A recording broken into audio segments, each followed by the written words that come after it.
doanya cukup keras gitu ya suaranya ya. Ya, terima kasih Pak Thomas merekamnya. Jadi doanya cukup keras sehingga para murid Yohanes terutama bisa mencatat. Ya. Dia sengaja doa keras supaya para muridnya dengar semua, karena doanya ini untuk para murid waktu itu dan untuk kita. Jadi dia berdoa bilang tidak hanya untuk mereka ini saja, tapi untuk pemberitaan orang-orang yang dimenangkan oleh pemberitaan mereka. Intinya dia kepingin jemaat itu bersatu sama seperti dia dengan Bapa kan, supaya engkau bisa satu. Ya. Tapi ketika ayat 22, mungkin kita baca dulu ya, sebelum masuk ke Pergamus ya. Saya mau baca Yohanes 17 ayat 22. Dan aku telah memberikan kepada mereka kemuliaan. Kalau Anda lihat di atasnya itu kemuliaan dari Bapa diberikan kepada anak. Karena Yesus bilang begini, Bapa permuliakanlah aku supaya aku bisa mempermuliakan engkau. Ya. Sehingga dia ngomong ini ayat 22. Dan aku telah memberikan kepada mereka, para murid, ya, kita semua, kemuliaan yang engkau berikan kepadaku. Yesus dapat kemuliaan dari Bapa, diberikan ke kita, supaya mereka menjadi satu, sama seperti kita adalah satu.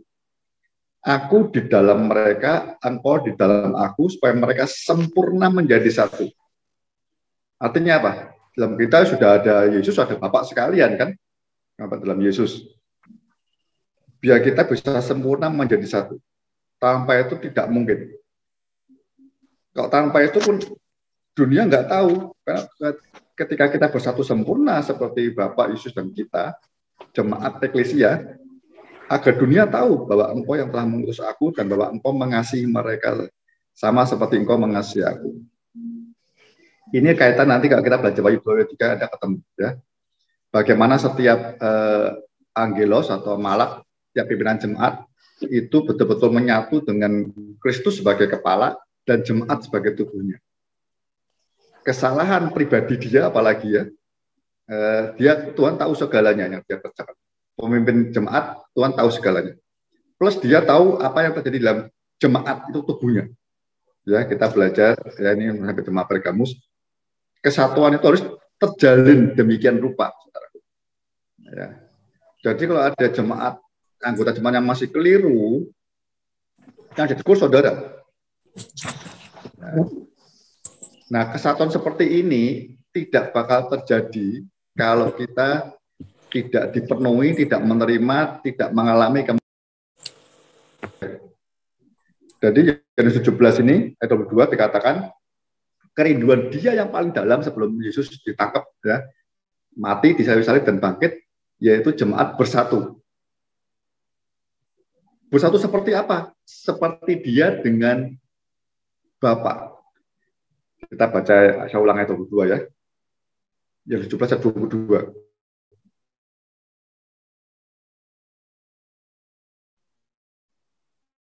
Mereka kemuliaan yang kau berikan kepadaku.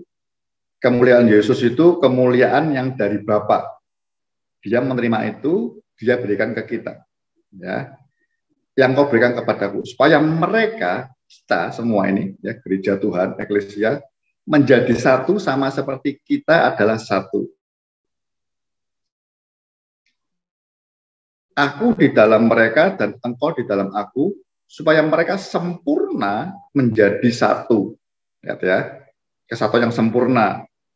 Bapa, Yesus, kita bersatu betul-betul.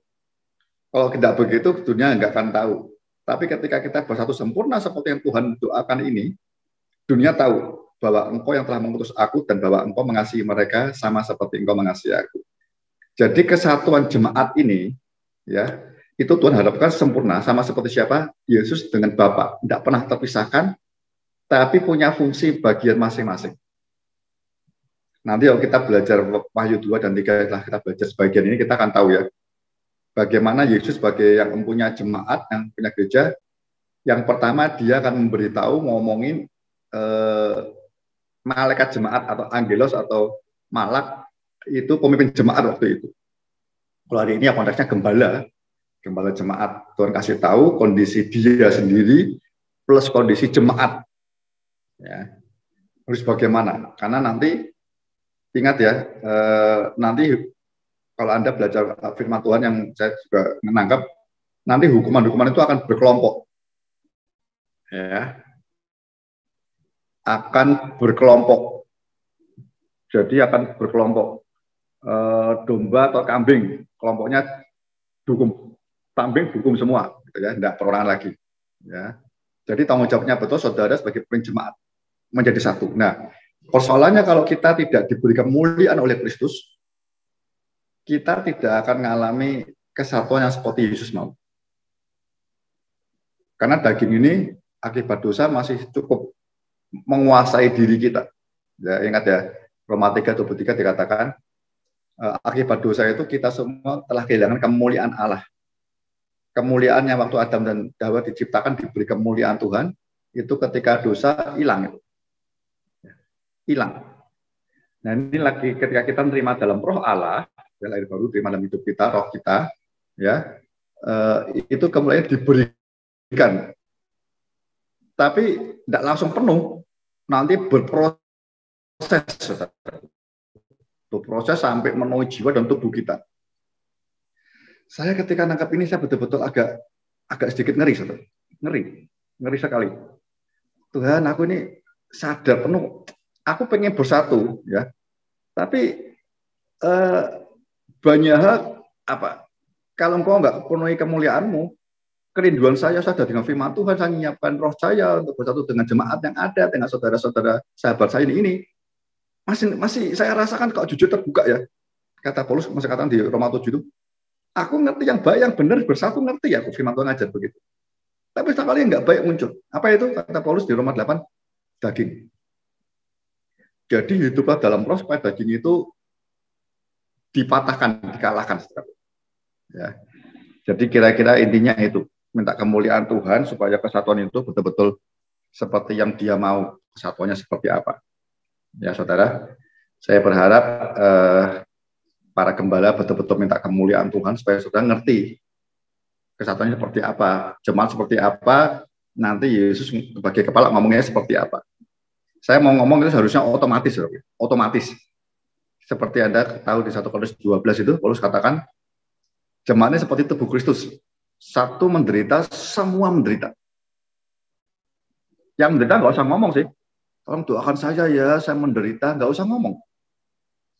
Tapi yang lain mesti ngalamin, terutama si kepala. Kepala itu artinya kita gembala. Ya. Nah kalau itu sudah terjadi, itu gerak kita ke menuju sahabat, menuju mempelai Kristus cepat sekali. Terlalu cepat nanti kerjanya begitu. Ya. Sama mengawali profetik untuk tahun yang ini seperti itu ya. Hiduplah mulai para gembala, sahabat saya, minta kemuliaan Kristus supaya Anda tahu kemuliaan Bapa, Yesus dan Roh Kudus seperti apa di surga itu. Saudara sebagai agennya, sebagai wakilnya, gembala, ya, diminta Tuhan ngerti kemuliaan dan Anda berbagi kemuliaan itu kepada seluruh jemaat kita. Ya, saya mau sharing yang pertama itu. Yang kedua, masuk ke firman Tuhannya.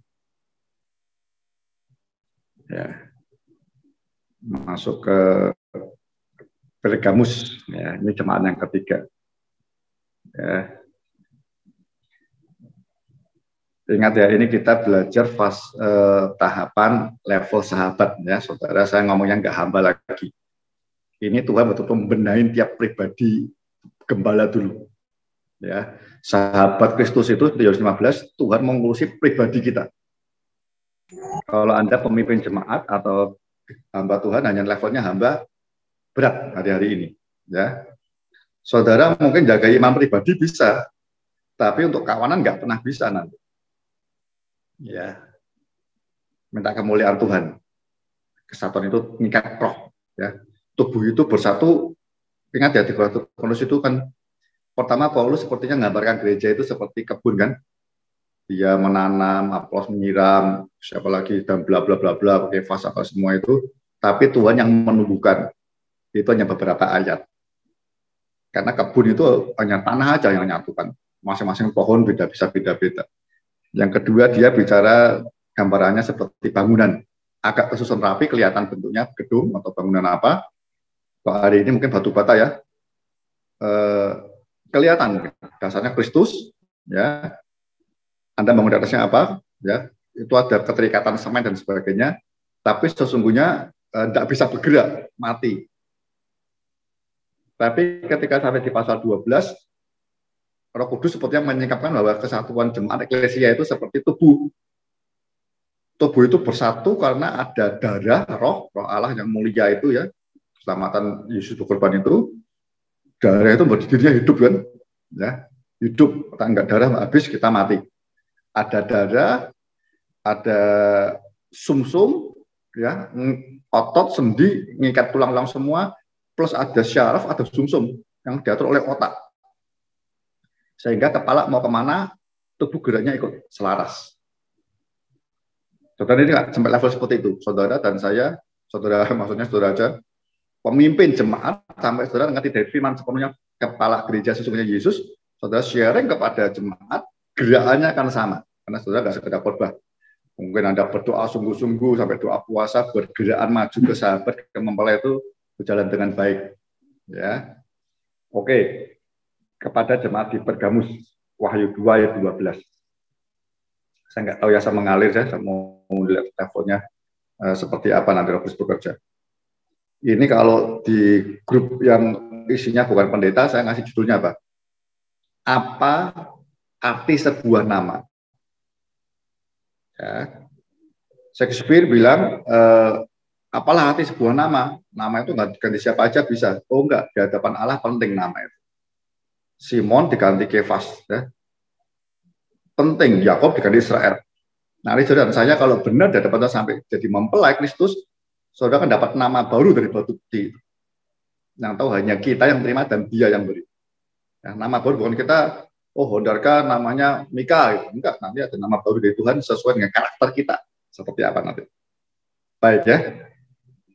Ayat 12. Tuliskanlah kepada malaikat jemaat di Pergamus. Pergamus ya, itu artinya Pergamus, tinggi atau ditinggikan. Ya, ini iblis betul-betul mau ditinggikan di kota itu. Anda mungkin sudah baca tafsirnya ya, belajar tafsirnya sendiri di Google banyak. Di mana ini ibu kota Asia, pusat penyembah berhala di situ, ya toh, Pergamus itu.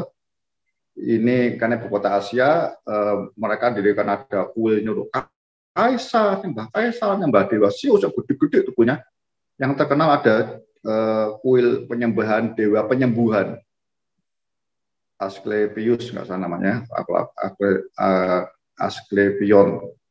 Jadi yang lambangnya ada cawan plus ular itu ya, sampai hari dipakai kan. Anda tahu di apotek kesehatan selalu lambangnya itu. Dewa kesembuhan terkenal betul. Jadi betul-betul bertahta di situ, ya, berkuasa penuh. Inilah firman Dia pertama kepada pemimpin jemaat ya, yang memakai pedang yang tajam dan bermata dua. Apa yang dia ngomong? Aku tahu di mana engkau diam, yaitu di sana di tempat tahta iblis, dan engkau berpegang kepada namaku, dan engkau tidak menyangkal imanmu kepadaku. Juga tidak pada zaman Antipas, saksiku yang setia kepadaku, yang dibunuh di hadapan kamu di mana iblis diam. Tetapi aku mempunyai beberapa keberatan. Ya. Oke, ini saya lanjut. Saya mau kupas ini dulu aja satu-satu ya. Ingat yang belajar tahun lalu saya sampaikan selalu Yesus itu mengenal kita, apa yang kita buat dia tahu persis. Ya. Untuk itu dia selalu aku tahu, ya, aku tahu. Ya. Dia pertama kali pasti mengenalkan dirinya. Konteksnya akan tepat di mana saudara berada, di mana kondisimu hari ini, di mana kondisi gereja hari ini. Dia mengenalkan dirinya pas sesuai pergumulan kita masing-masing. Di jemaat Pergamus dia mengenalkan inilah firman. Yesus itu mengenalkan aku ini firman. Ya. Firman yang bukan memakai, firman yang aku ini firman yang hidup, kira-kira begitu ya. Yang memiliki, yang mempunyai, bukan memakai ya. Mempunyai pedang yang tajam bermata dua. Saya berdoa, maksudnya apa? Ada berapa ayat saudara tahu ya? Pedang tajam bermata dua itu yang pasti Anda mungkin ingat di Ibrani 4 gitu ya, 12 yang salah. Ya. Firman Tuhan itu seperti pedang bermata dua yang tajam sekali, ya, yang akan memisahkan, apa dibaca aja ya, biar saudara tahu ya. Jadi dia mau cerita bahwa Yesus itu sesungguhnya firman yang hidup dan dia mempunyai atau memakai pedang Ibrani 4:12. Sebab firman Allah hidup dan kuat. Pentingnya hidup dan kuat. Lebih tajam daripada pedang bermata dua manapun. Ia menusuk amat dalam sampai memisahkan jiwa dan roh, sendi-sendi dan sumsum. Ia sanggup membedakan pertimbangan dan pikiran hati kita. Ya, di hadapannya tidak ada satupun makhluk yang tersembunyi di hadapannya. Sesuatu telanjang dan terbuka di hadapan mata dia yang kepadanya kita harus memberi pertanggungan jawab. Jadi Tuhan itu dikatakan Yesus, aku ini firman yang hidup, aku punya pedang yang tajam bermata dua. Ya. Artinya pedang ini akan, sebelum saudara menyampaikan firman Tuhan, ya, pedang ini akan ngurusi diri kita lebih dulu. Dikatakan dia memisahkan mana jiwa, mana roh. Itu penting. Ya, Tuhan mau kita roh, pertimbangan kita harus roh. Karena roh itu yang mengatur jiwa. Jadi saudara tiap kali berdoa, tiap kali berfirman, ya, mau nyampaikan dan sebagainya, dirimu dulu semua, Anda bangun tidur, renungan pribadi dengan Tuhan. Kalau Anda baca firman Tuhan harus sampai kita mengerti yang roh. Ya. Supaya roh itu kita betul-betul paham bahwa roh itu yang dari Roh Kudus, firman yang hidup secara roh dan roh kita, dia nanti akan yang menguasai jiwa dan tubuh kita, saudara. Jadi belajar teologi, semua belajar itu baik, ya. Tapi kalau nggak dihidupkan oleh roh, nanti kita tidak akan membuat orang bertobat apa-apa, tidak akan bertobat. Pertobatan dimulai dari roh. Jadi firman itu yang penting saudara ngerti sampai dia bisa memisahkan ini jiwa atau roh ya. Dan ketika saya ngerti itu, pilihlah yang roh. Sama, dia misalkan antara sendi dan sumsum. Sendi-sendi itu yang gerakkan sumsum. Karena ada syarafnya, syaraf-syaraf ini yang gerakkan sumsum. Sumsumnya orang nggak bisa bergerak. Ya, jadi firman itu yang pertama kali pada bermata dua, dia akan menjelaskan kita pribadi sebelum menyampaikan firman Tuhan, kita akan ngerti ini firman yang roh.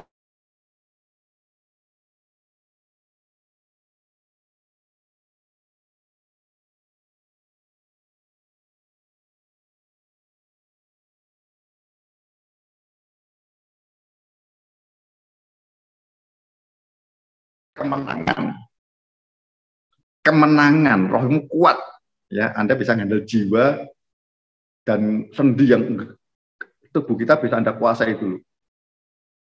Ya. Nah, jadi firman seperti itu kalau Anda menyampaikan, kita menyampaikan ke jemaat, ke orang lain, kita tidak akan mudah menghakimi karena kita ngalami dulu bagaimana diiris, dipisahkan betul. Ya. Sakit mungkin, tapi itu membuat kita bertobat.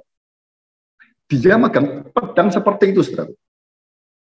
Kenapa di Pergamus dikatakan dia yang firman seperti pedang, dia punya pedang itu.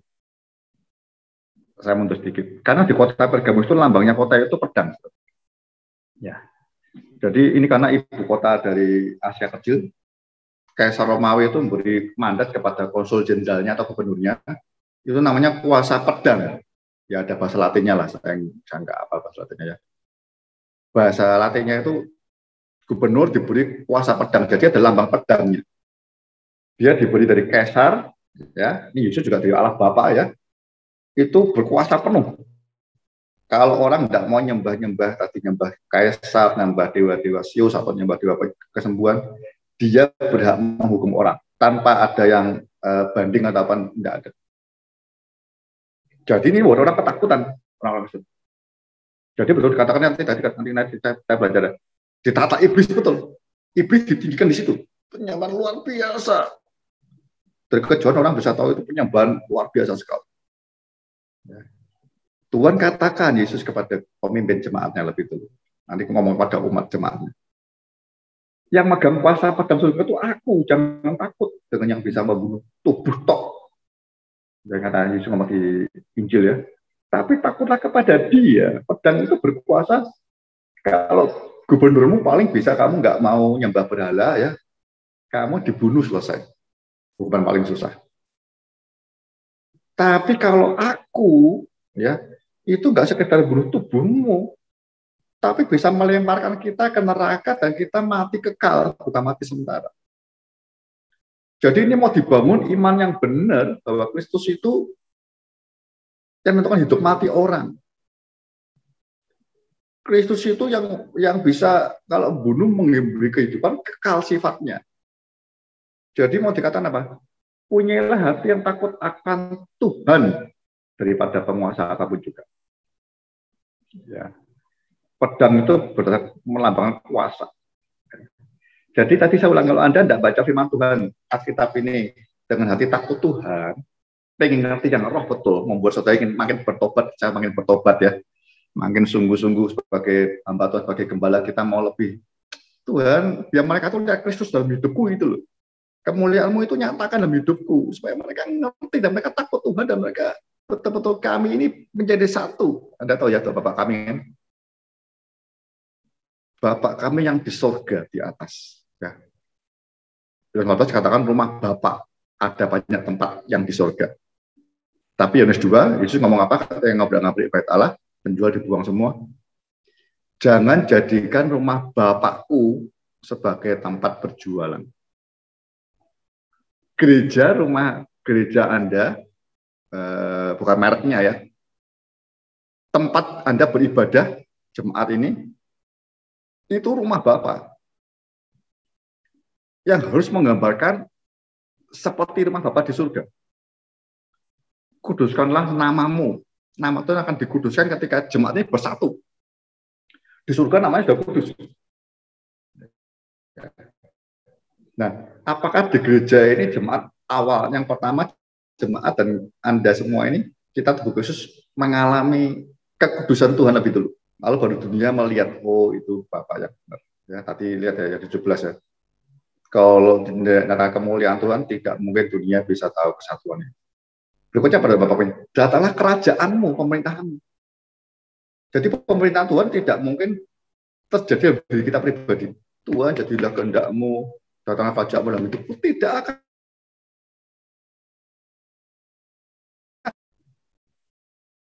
Jemaat. Datanglah kerajaan perintah dengan pedang.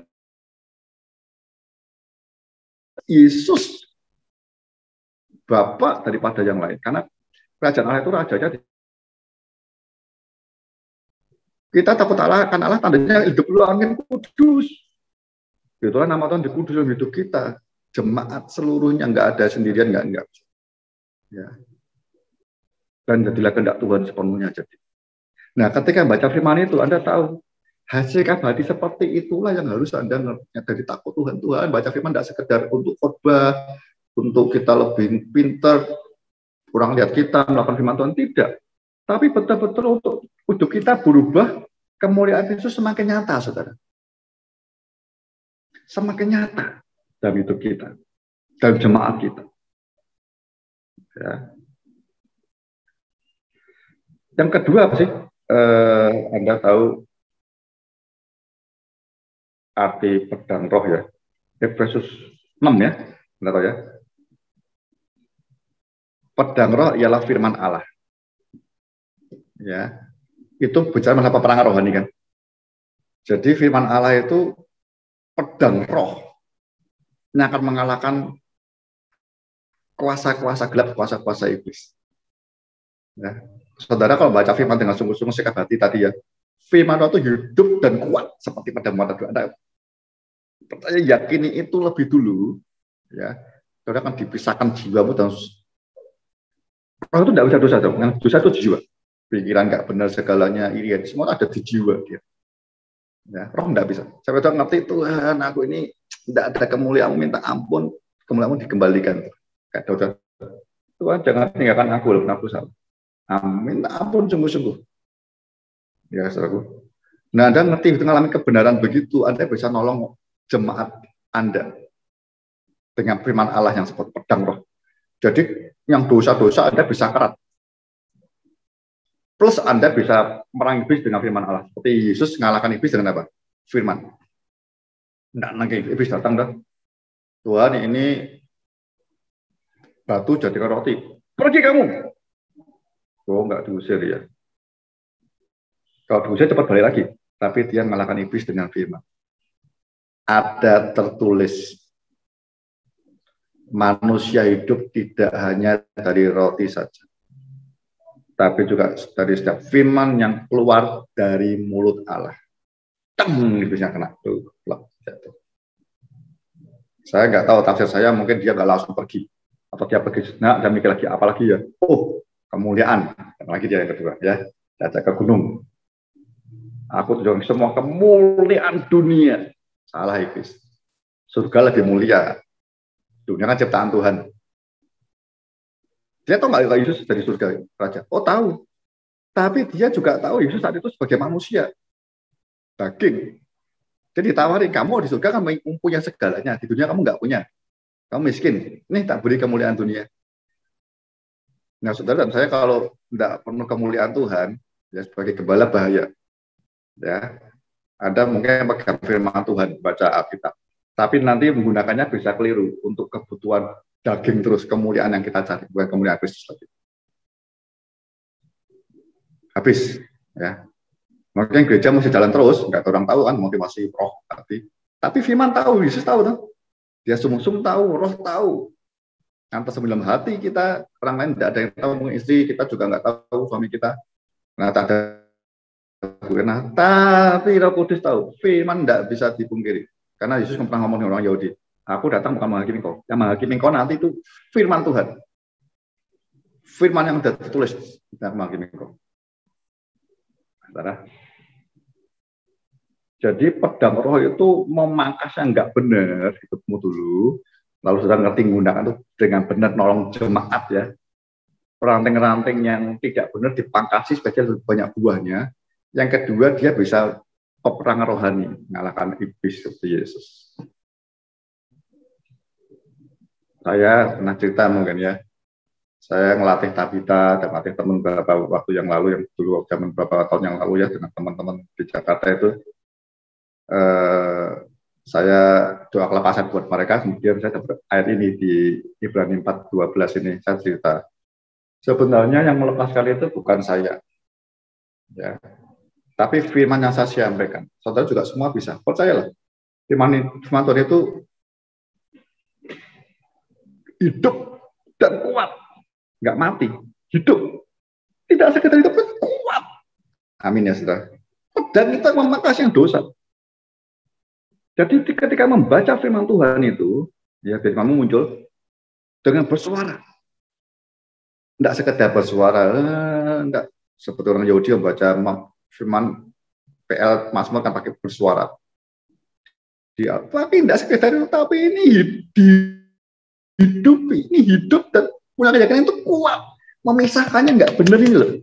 Jadi bacanya bersuara dengan pelan-pelan, dengan penuh hati mengasihi Tuhan dan takut akan Tuhan. Tabita dan beberapa teman di Jakarta akhirnya ketika membaca itu, nggak ada yang melayani. Karena firman itu ketika dibaca dengan suara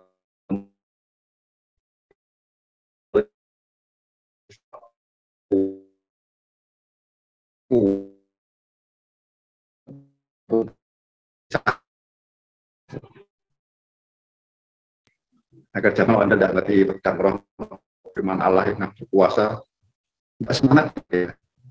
Itu terus. Iblis makin menguasai, kayak ini di kampus, tahta iblis kuat sekali.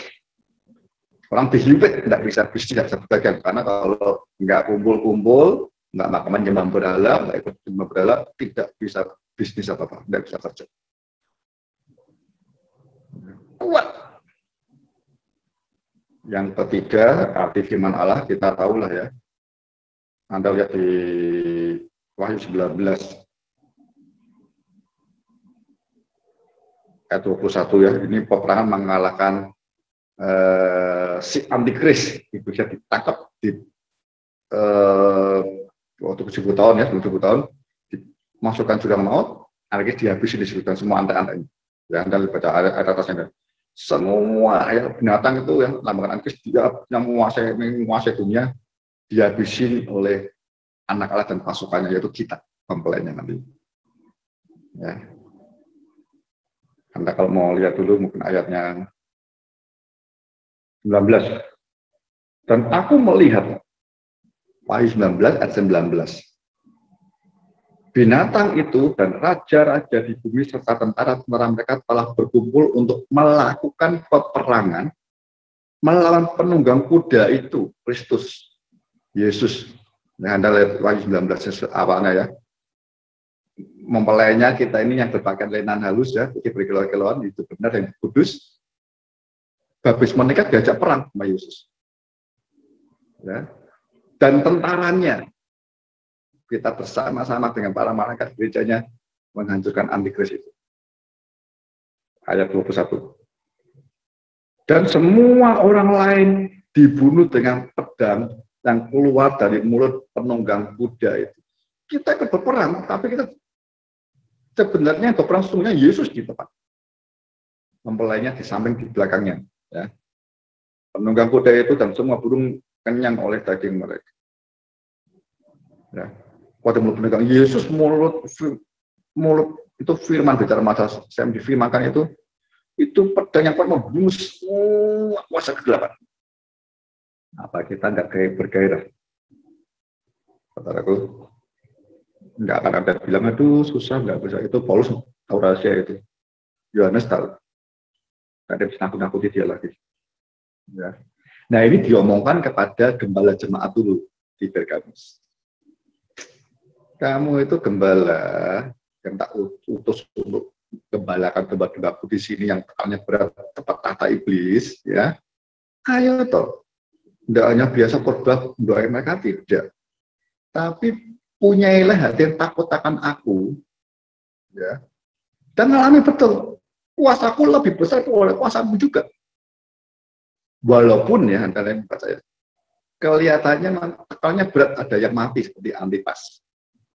Tapi jangan takut mati tubuh, semua orang bisa mati tubuh. Takutlah akan dia yang bisa membunuh tubuh dan jiwa kita sekalian. Hai, tak rasa cocok dengan kondisi kita hari ini. Ya. Apa sih tekanannya? Tak rasa bukan sekedar amninya ya sebenarnya. Ya, lanjut kita kembali ke Wahyu tadi ya. Ayat 13. Aku tahu di mana engkau diam. Yaitu di sana, di tempat tahta iblis yang ditinggikan itu. Dan engkau berpegang kepada namaku. Dan engkau tidak menyangkal imanmu kepadaku. Juga tidak kepada zaman Antipas saksiku yang setia kepadaku, yang dibunuh di hadapan kamu di mana iblis diam. Kata diam di sini artinya, saudaraku ya, ini diam yang permanen. Ya, diam ada dua arti sih ya. Diam yang saudara saya diam di sini, tapi susah Tuhan pindah ke Jakarta, kemudian saya pindah lagi. Ini kata diam ini yang permanen. Di situ terus kata Tuhan. Dan iblisnya juga diam di situ, sama-sama diam. Jadi dua-dua kumpul bersama, Tuhan suruh tidak pindah. Tapi pemimpinnya harus tahu dulu. Ini dia bangga terhadap pemimpinnya, jemaat. Engkau berpegang kepada namaku. Ingat ya. Jadi kondisi tekanan berat kuasa gelap yang ingin menghancurkan jemaatmu, kita lebih dulu menang dulu. Kita harus berpegang kepada nama Tuhan dan tidak menyangkal imanmu kepadaku. Ini kata berpegangnya ini, kalau saudara belajar ya, berpegangnya ini bahasanya itu berpegang erat-erat ya, sana segini. Berpegang dua belah tangan yang tidak akan lepas apapun. Dibunuh pun siap. Karena Antipas dibunuh. Gembala jemaat itu ngalamin, mungkin sudah beberapa tahun yang lalu, kamu lihat saksi Tuhan pas dibunuh. Ya, tahunya Antipas itu dimasukkan minyak panas atau apa ya, dibakar itu dan minyak ya. Yang lambangnya lembu itu, capan gede lah dimasukkan di situ. digoreng atau dibakar. Mati ya Antipas. Kau tahu kan mati? Nah makanya dia biar gak takut, pegang terus namaku dan tidak jangan sangkal imanmu. Karena aku ini yang punya pedang bermata dua lebih tajam daripada pedangnya gubernur ini.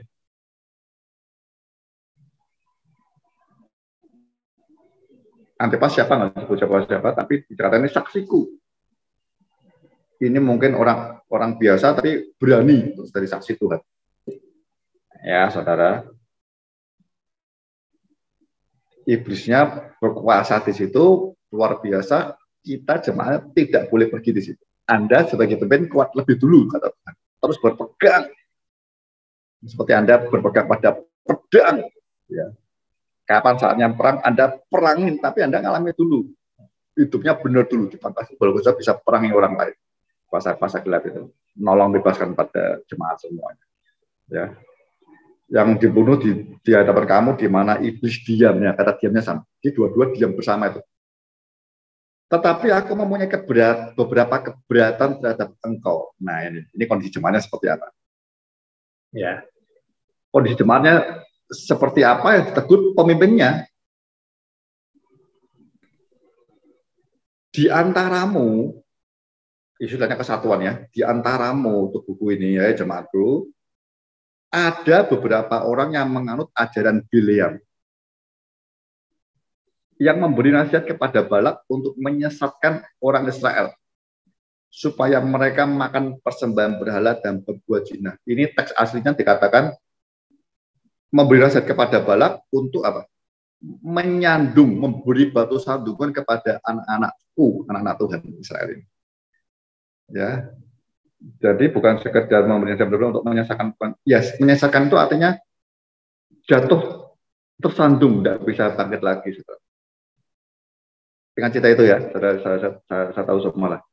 Ketika orang Israel sampai di Midian, mereka berkemah, itu kan wilayahnya Moab. Ada Moab namanya Balak itu takut. Ya, Israel ini kan bangsa yang itu saudara. Israel itu bangsa besar karena apa saudara?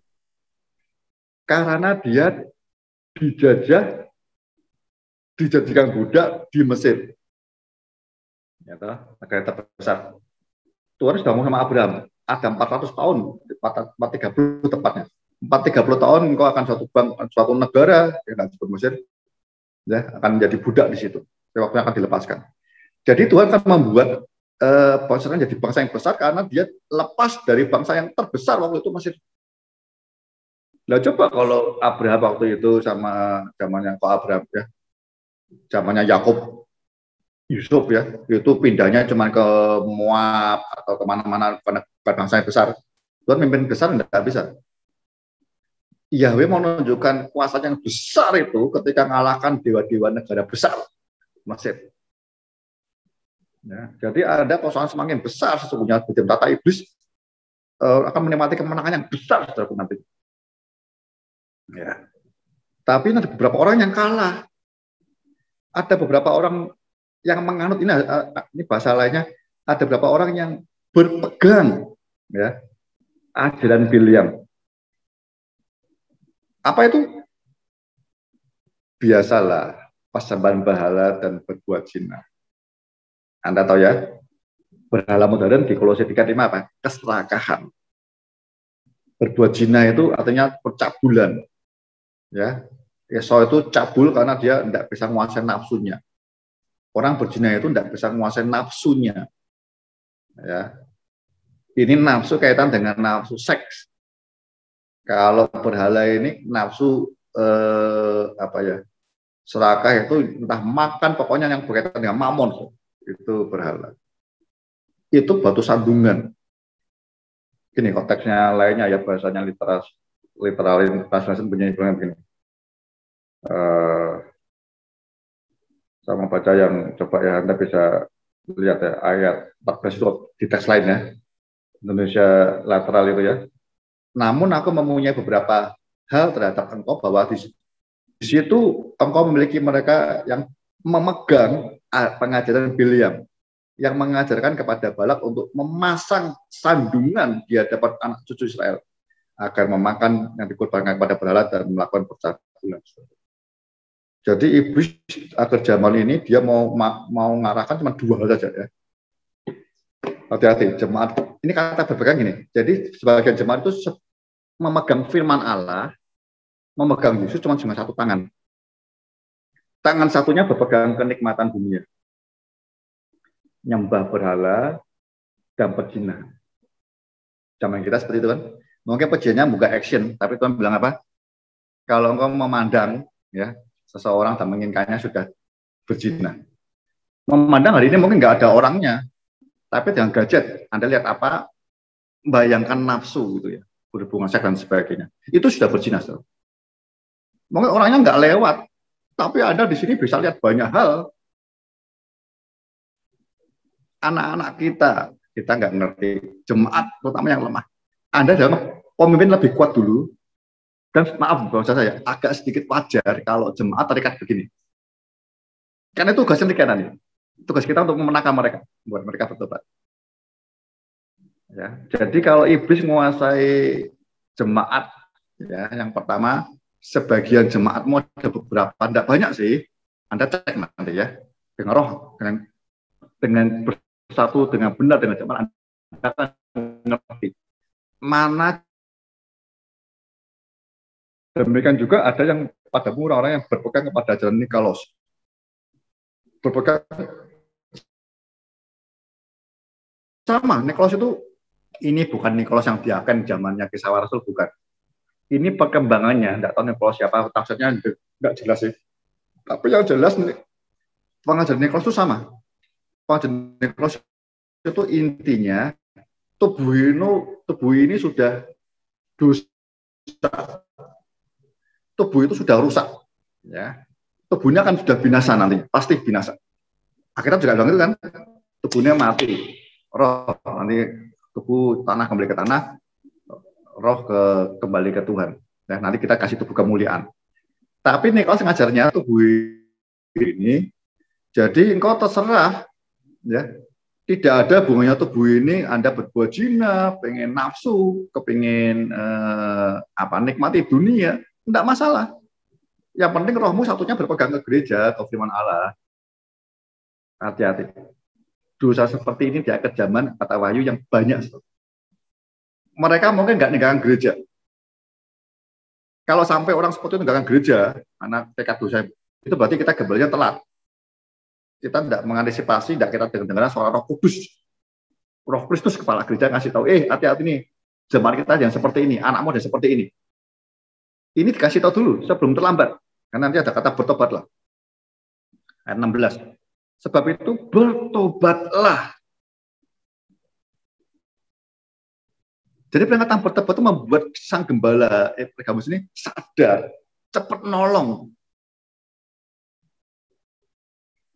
Saya percaya dia akan pimpinan kursus akan ngerti. Si A, si B, si C, siapa yang terikat dengan Biliam dan Nikolos ini. Yang satu sisi memegang firman ke gereja, belum mundur ya.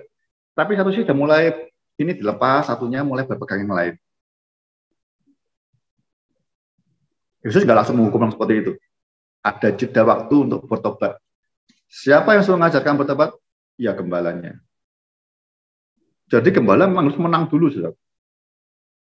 Saudara yang bagaimana mengatasi pornografi dalam hidup saya dan hidup saudara. Ngerti dulu, menang. Bukan dengan nekat, aku mau bertarak, tidak. Tapi dengan firman Allah. Makin hari mungkin pikiran kita makin kudus ya. Aku kok makin hari makin nggak tertarik lihat yang begini ya. Jadi ketika Anda mengajarkan firman dan bermata dua, jemaat percaya dan mengalami. Bukan praktek ya, jangan buka HP sebulan, nanti pasti kau akan lepas. Bukan, itu psikologi. Bagaimana orang lepas dari Biliam dan Nikolos, tapi imannya kuat itu. Firman yang benar. Pedang bermata dua melepaskan jiwaku yang dosa dipotong, rohku kuat. Jadi jangan nasihat-nasihat yang ngecek-ngecek psikologi banyak-banyak itu perlu, tapi sementara yang penting firman Allah yang berkuasa. Ayo bangkit para gembala. Hari ini iblis nyusup diam-diam. Tapi kepala gereja saya tahu, walaupun mungkin kita nggak tahu. Ini ke orang ini imannya nggak tumbuh-tumbuh, ternyata terikat. Biliam. Ingat ya, saya pernah ngomong kan, Dulu Beliam itu berita balak, udah dikutuki nggak pernah bisa kan? Ini bilang katanya sadar berita balak. Nggak mungkin bisa lah, ini Yahweh-nya itu ya. Elohim Yahweh itu lebih besar. Ini bangsa diberkati. Nggak bisa dikutuki karena mukanya berkat terus kan. Tapi dia bocorkan pada Balak rahasia gitu. Gini deh. Dia tergoda duit soalnya Beliam ini. Cari cewek-cewek yang muda-muda yang cantik-cantik. Ya, jangan yang jelek, jangan tua-tua. Bergaul dengan mereka. Dengan mereka lagi berkemah di dekat kita ini. Mereka sudah keluar, sudah kenalan. Ya, pacaran. Dirayu. Ya, saya bayangkan orang Yahudi ini kan sudah kumpul mungkin puluhan tahun ya, saya nggak tahu tepat, mungkin ini tahun ke-30 atau berapa ya sampai di Midian ini. Dia tahunya padang gurun dan orang sekitarnya itu terus, mungkin bosen. Dikasih cewek-cewek yang mungkin lebih putih, yang nggak kena matahari dan sebagainya gitu kan. Coba bayangin ya. Matanya langsung lebar, ngantuknya hilang. Ini macam gadis-gadis baik-baik sama saya ya. Nawari makanan-makanan yang enak-enak, terus nyembah berhala. Kamu nggak pernah makan ini kan? Kenalan baik-baik, kemudian malam minggu diajak masuk ke Moab, ya pelan-pelan diajak mulai menikmati duniawi, nonton film dan sebagainya ke kafe-kafe, sampai berhubungan zina, kemudian mereka kawin, mungkin kawin di sini atau apa. Nah kalau sudah begitu, mereka menikah bersama-sama. Ini cewek-cewek membawa berhalanya. Tapi sesungguhnya ya saudara ya, para sahabat saya, kalau Anda belajar betul kajian lama, saya juga belum dalam sedikit sih. Anda akan ketemu, memang sesungguhnya orang Yahudi ini tidak pernah lepas dari berhala. Kita lihat. Anda lihat toh? Cerita hakim-hakim, aja lihat. Sekali menang, kalah berhala lagi. Nah, akhirnya itu udah molok lah, namanya apa masuk semua itu. Sebenarnya Yahudi ini memang buat Tuhan marah betul. Satu sisi dia pegang Allah Yahweh Elohim, ya, tapi satu sisi dia pegang dewa lain. Itu perjinan rohani. Tidak pernah lepas, saya lihat. Sampai zaman Yesus dia marah. Sebenarnya Yahudi nggak pernah betul clean, lepas dari berhala. Jadi gampang dengan William tahu rahasia itu. Ya, nyembah berhala dan percabulan, perzinahan. Dia tahu kalau ini terjadi, Tuhan pasti marah, dibuang mereka. Jadi rahasianya iblis sekarang sejak hari itu saya percaya iblis ngerti. Orang Kristen, Anda mungkin hari ini tidak disodori cewek-cewek begitu. Ya. Tapi sekarang hati-hati. Para pendeta pun megang ini semua termasuk saya. Halo? Gadget ini setelah yang ngundang masuk sendiri. Cewek-cewek di sini ada, kenikmatan dunia pun juga ada. Apa saja kenikmatan apa ada di sini? Dulu iblis berusaha menyodorkan, ya. Kita nutup diri, pelan-pelan dia rayu masuk. Sekarang lebih bahaya kan zaman ini, betul nggak? Semua orang pegang berhalanya ada di sini. Kita yang buka sendiri, kita yang cari sendiri sekarang. Dulu kita dirayu-rayu orang Yahudi. Sekarang kita tidak. Jadi sadar ya, kesempatan iblis dari zaman ini betul-betul terbuka lebar. Hai sahabat saya, engkau yang para gembala. Kalau mau tidak tiap hari datang ke Tuhan sungguh-sungguh, minta kemuliaan Tuhan, kesatuan roh betul tubuh Kristus terjadi, Anda tidak akan tahu yang terjadi dalam keluargamu maupun jemaatmu. Karena Tuhan nggak pernah ngomong apa-apa kalau Anda tidak beri hati sungguh-sungguh. Ingat ya, Yohanes 15 ya. Sahabat itu memberi hati. Anda mau tak firman Tuhan, menurut firman Tuhan, dan beri hatimu supaya Tuhan ngomong hal-hal yang belum pernah kita ngerti dari Bapak. Hati-hati. Ini kejaman ini luar biasa. Pergamus sih tulis di Wahyu karena ini kejadiannya kan sama. 7 zamannya kan terjadi di kejaman ini. Nikolos sama Nikolos. Nggak apa-apa lah. Banyak orang yang menyalahgunakan Calvin. Ya, aliran Calvin disalahgunakan. Saya banyak ketemu para pendeta dengan Calvin. Mereka mabuk, minum, berzina, dan sebagainya. Sekali selamat tetap selamat. Kuasa. Saya itu sesat. Nggak ada seperti kafir ngajarnya kalau engkau diselamatkan destination, ya destinasi, kita mesti mengalami sanctification, pengudusan hidup kita. Tandanya itu kok Anda mau selamat tapi nggak ada pengudusan, nggak mungkin bisa. Sudah, itu Anda tertipu oleh iblis. 16 nasihatnya, sebab itu bertobatlah. Jika tidak demikian, aku akan segera datang kepadamu, pada gembalanya. Dan akan memerangi mereka dengan pedang yang di mulutku ini. Dia akan datang ke kita, gereja kita. Dia akan memerangi semua jemaatmu yang dosa ini, kalau mau tidak bertobat. Persoalannya, pertanyaannya, kalau kita tidak memenuhi kasih yang bersatu ke tadi yang 17 kepada jemaat, engkau tenang. Itu memang dosa Tuhan. Kasih tahu nggak bisa itu buat jemaat ini. Si A, si B nggak bisa Tuhan ini. Silakan Tuhan hukum semua. Kita bukan gembala. Tuhan nggak perlu seperti itu. Tuhan perlu gembala yang seperti ini. Bertobat. Kita Tuhan punya hati. Kita mau sungguh-sungguh Mbak, mereka bertobat balik ke Kristus. Dengan apa? Pedang tajam bermata dua, firman Allah. Uang mencatat dunia tidak, tapi firman Allah kita percaya itu hidup dan kuat. Pasti membebaskan segala dosa apapun juga. Amin ya. Anda masih punya waktu dan saya sebelum dia datang. Terus dengan Tuhan, terus amati, kunjungi satu-satu domba-domba, lihat betul. Ya ini Biliam sama Nikolaus itu hati-hati, bukannya meninggalkan jemaat langsung dosa dia. Satu berpegang dengan firman Tuhan, yang gereja masih gak pergi, tapi satu sudah berpegang yang lain. Makna kata berpegangnya sama sih. Mau berpegang kepada namaku, ini berpegang kepada Biliam, sama kata berpegang. Bertobat. 17. Siapa bertelinga hendaklah mendengarkan apa yang dikatakan kepada jemaat. Ya.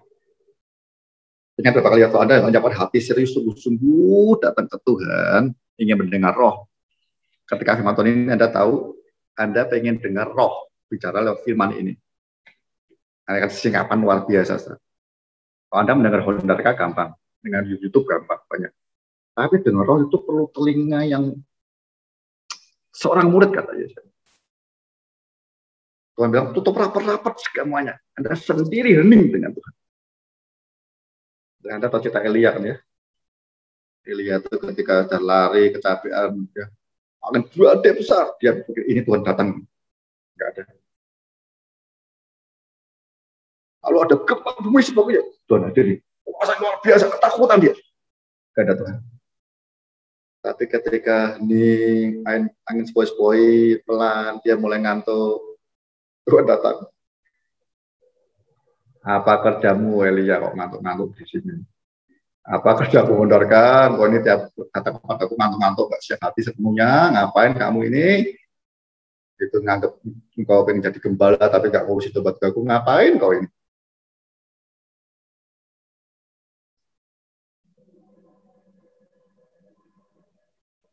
Bertobat diri kita, baru kita bisa orang lain. Dengar suara roh itu, nggak tahu ya, saya ini, aduh, Anda tidak bisa sambil lalu cepat-cepat, nggak mungkin dengar suara roh itu. Jadi saya tahu sekali lagi loh, Pak Thomas berdoa supaya sinyalnya baik, semoga ini juga baik. Suara roh itu kalau itu iblis semuanya ganggu dengan sinyal udah gitu ya, kita noise nggak baik. Ya, Anda kalau sinyal terganggu dengannya putus-putus. Siapkan sungguh-sungguh, sinyalmu pasang antena tinggi-tinggi. Makanya apa ya, Anda punya waktu intimasi lah sebagai gembala. Ya, paling tidak atau satu jam berjaga-jaga dengan aku, kata Kristus kepada Simon Petrus. Itu rahasia besar. Entah Anda mau pagi, mau tengah malam, terserahlah. Anda mau pagi boleh, tengah malam boleh, yang penting Anda siap. Fresh. So, kondisi sepi, ada pribadi dengan Tuhan. Tunduk, Tuhan mau apa Tuhan? Lihat hidupku seperti ini. Aku ini gembalamu, umatmu. Tapi hidupku kok seperti ini. Minta kemuliaanmu penuhi supaya aku mengerti kemuliaanmu sehingga aku lihat mana yang kurang mulia dalam hidupku. Hidup jemaat ini aku ngerti. Jangan jemaat yang ngasih duit banyak kita senang, wah ini kemuliaan. Bukan kemuliaan itu kemuliaan dunia. Kita punya duit banyak. Kalau nggak ada apa-apa kita merasa nggak ada kemuliaan Tuhan.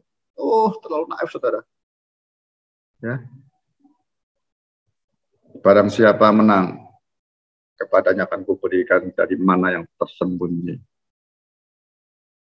Dan aku mengatakan kepadanya batu putih yang di atasnya tertulis nama baru yang tidak diketahui oleh siapapun selain oleh yang menerimanya. Ingat ya, persoalan yang selalu kan saya ngomongkan. Seringkali kita ini jangan sampai kita ini nggak tahu ya pengajaran tadi mau yang kita hari ini terjadi kuasa hari ini. Tuhan lewat generasiku ini terjadi harus. Anda kalau lihat janji Tuhan pada Abraham, keturunanmu menguasai dunia. Tapi sampai Abraham mati ya nggak ada menguasai dunia tuh. Abraham nggak masa Tuhan, zamanku ya Ishak ya menguasai dunia ya. Berkat buat. Enggak. Abraham jalan aja. Bagianmu apa? Bagianmu jalan. Ishak enggak ya nanti Yakub, nanti Yusuf terus sampai hari ini. Berkat bagi dunia. Ya kerjakan bagianmu saja, bagian saya. Gak usah maksa hari itu terjadi kuasa berkat penuh hari ini harus Tuhan terjadi kesembuhan hari ini. Oh, semua hari ini saudara mungkin dapatkan kayak orang Israel kan, orang Yahudi. Doa di pinggir jalan biar dapat kehormatan. Tuhan bilang sudah dapat kehormatan dari manusia. Tapi di hadapan Allah, no, tidak dapat.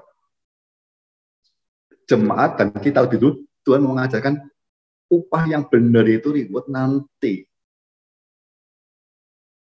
Kalau kok kondisinya seperti bergamus, rupanya apa? Mana yang tersembunyi. Nah, persoalannya kita ini nggak pernah makan mana.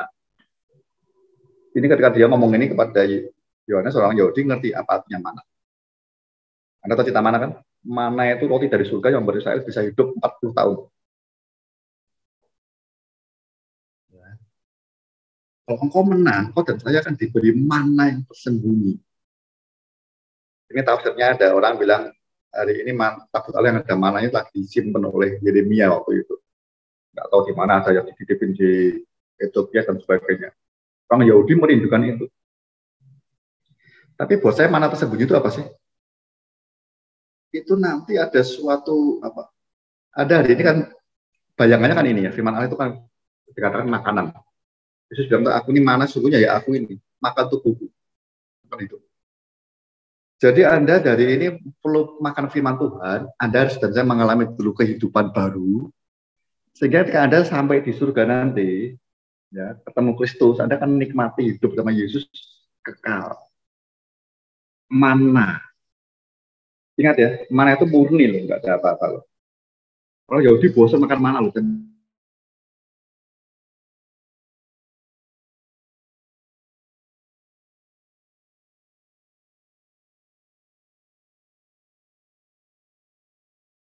Di sini dulu. Oh kan di surga Anda dan saya nyesel. Kok Yesus tok ya? Kok nggak ada bidadarinya ya? Seperti orang lain saudara. Nggak bisa, makanya daging ini nggak bisa masuk surga kata Galatia 5 kata Paulus. No. Mana itu Kristus sendiri. Tersembunyi hari ini kita kata Paulus ini aku macam anak-anak hanya muka dengan muka anak-anak ya anak-anak. Tapi nanti kalau ketemu pribadi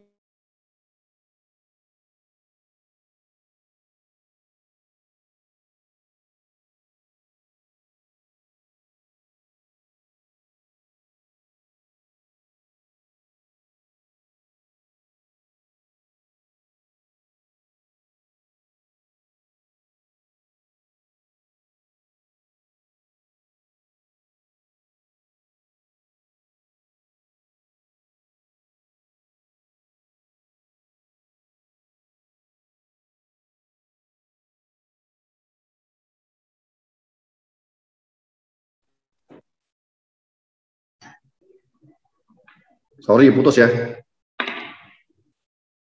Kok putus ya? Saya apa ya? Putus ya, ulangnya. Mana itu yang murni pemberian Tuhan. Puyuh itu keinginan manusia yang minta. Di surga Tuhan beri mana hidupnya dia sebenarnya. Jadi Anda ketika di surga rindu betul, selalu menyatu dengan Kristus, nempel Yesus terus. Tapi hari ini Anda nggak nempel Yesus betul-betul. Ya, nggak tahu ini berkuasa pedang bermata dua. Yang ada dipisahkan jiwamu dibuang, yang roh terus yang ada ya sampai surga rohnya terus, jiwa dagingnya hilang. Daging itu kan jiwa dan tubuh hilang, rohnya siap. Kalau enggak hari ini dipisahin terus sama firman Tuhan, nanti enggak bisa masuk sampai ke sana. Yang terakhir ini upahnya, selain mana itu, batu putih. Nah ini susah lagi nih saya yang terjemahkannya, nafsirnya ya. Tafsirnya banyak, Anda bisa belajar sendiri di Google nanti ya. Batu putih berapa tafsirnya banyak, tapi saya mau ngomong satu hal aja yang saya merasa shock ini. Ya. Batu putih itu sebenarnya seperti suatu undangan. Kok zaman dulu ini saja itulah. Zaman waktu itu batu putih itu satu maknanya, saya nggak ambil beberapa aja. Ketika ada orang di pengadilan salah gitu ya, kalau Anda diputus, Anda dituduh dituduh berbuat kejahatan, diadili, ternyata Anda tidak, ya hakim itu, juri itu akan memberi batu putih. Anda bebas, benar Anda nggak salah. Kalau orang salah dikasih batu hitam. Tapi ada makna kedua yang ada 3 atau 4 maknanya, tapi saya mau yang kedua. Itu batu putih itu undangan perjamuan para pembesar khusus. Enggak dari kertas, enggak dari batu putih undangannya. Ada namanya hondarka gitu ya. Nah, ketika masuk di undangan itu, di pesta perjamuan itu, batu putihnya dilihat sama orangnya. Hondarka ada daftar, ada masuk. Saya percaya gitu. Karena siapa menang sampai akhir, saudara akan diberi batu putih supaya bisa masuk perjamuan kudus bersama anak domba mempelai kita. Amin ya. Tapi yang menang sampai akhir, yang nggak takut sama tubuh mati, dan punya hati sebagai gembala yang ingin nolong setiap jemaatmu bertobat, lepas dari pilihan, lepas dari Antipas. Punya hati itu serem. Akhir zaman ini. Ya, hari ini Biliam dan Nikolos, berikut Nikolos, itu iblis nggak nyodorin lagi. Iblis nyodornya kotak kecil ini. Saudara malah buka sendiri, dah. Saudara buka banyak-banyak, ngundangi dosa-dosa, hati-hati. Itu Anda harus kuat, lepas. Ya, ini digunakan yang benar. Nah, kalau jemaat sama keluarga Anda belum tentu kuat, itu Anda tolongin semua, lepas. Kita nggak boleh menghakimi, tapi Roh Kudus nuntun kita siapa orang-orang yang perlu Anda tolong hari ini. Mereka cepat bertobat supaya kemuliaan Kristus memenuhi jemaat, ya, supaya semua kesatuan dengan benar sebagai mempelai yang jadi satu. Katakanlah kerajaanmu, pemerintahan Tuhan datang atas jemaat Anda, kekudusan datang, kehendak Tuhan datang, nanti dunia akan tahu. Terima kasih Tuhan berkati. Saya kembalikan ke Pak Thomas untuk tanya jawab atau diskusi.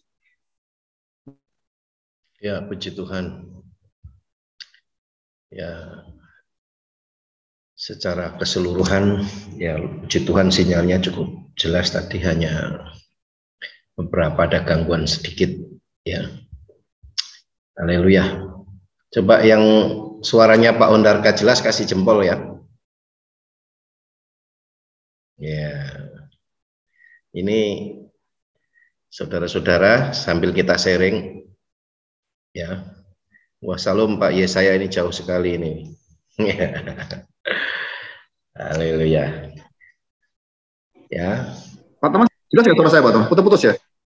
Enggak jelas Pak. Secara umum jelas tadi, hanya sempat putus-putus sedikit aja. Sempat putus. Ya. Lanjut. Puji Tuhan. Jadi malam ini kita tadi pendahuluannya sedikit dari Yohanes 17 ya. Bahwa di tahun ini Pak Hondarka ingatkan, Tuhan mau kita hidup berkenan di hadapan Tuhan, itu menjadi doa Tuhan Yesus ya. Dan malam ini kita membahas Wahyu pasal 2 ayat 12 sampai 17 ya. Di mana di sana ada ajaran ya yang mengikut Tuhan sungguh-sungguh, tapi juga ya kompromi dengan ajaran Biliam ya.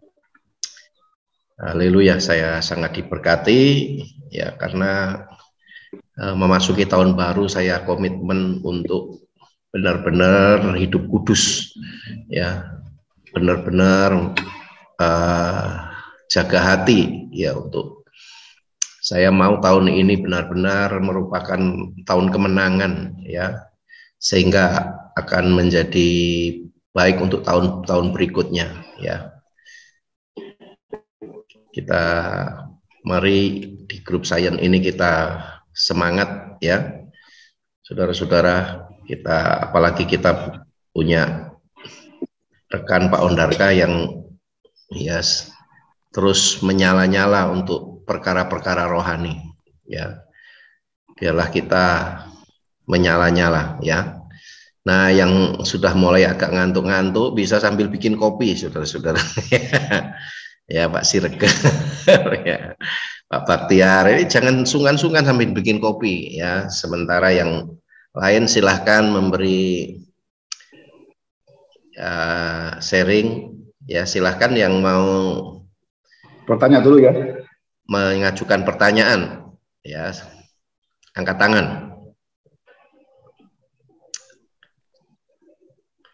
Ya Pak Waler ini layarnya agak, posisinya agak miring. Yes. Ya, Pak Immanuel, silakan Pak Immanuel, mic-nya dibuka dulu.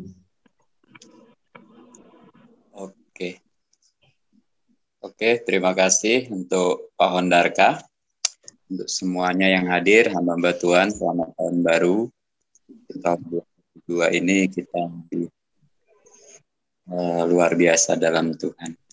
Pak Hon, terima kasih untuk semuanya, Pak Thomas, untuk yang dibahas tadi. Ada beberapa yang saya agak mau bertanya. Roh tidak binasa, tapi dia tidak bisa berbuat dosa, seperti itu ya. Roh tidak bisa berbuat dosa. Tapi di ayat lain dikatakan jikalau kita meninggal, jiwa dan roh itu mempertanggungjawabkan.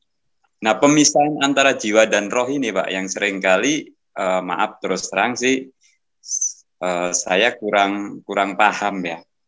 Karena jiwa bisa berbuat dosa. Nah, sedangkan seandainya tubuh kita mati, tubuh kita kembali jadi tanah, jiwa kita mempertanggungjawabkan di hadapan Tuhan. Nah, roh kita ikut mempertanggungjawabkan atau gimana begitu loh? Karena jiwa dengan roh ini sangat tipis sekali perbedaannya. Mohon penjelasan, karena saya tadi agak roh tidak bisa berbuat dosa, tapi jiwa bisa. Nah, sedangkan dosa terjadi dalam situasi roh ada dalam tubuh kita, jiwa juga ada dalam tubuh kita, gitu Pak. Nggak, maaf, mohon penjelasan itu saja gitu, antara roh dengan jiwa yang tidak bisa berbuat dosa dan jiwanya bisa, gitu Pak. Ya, baiklah. Mari Pak Ondarka. Langsung ya. Ya, langsung. Memang dalam dunia teologi ada perdebatan nggak selesai antara dikotomi dan trikotomi gitu ya. Iya.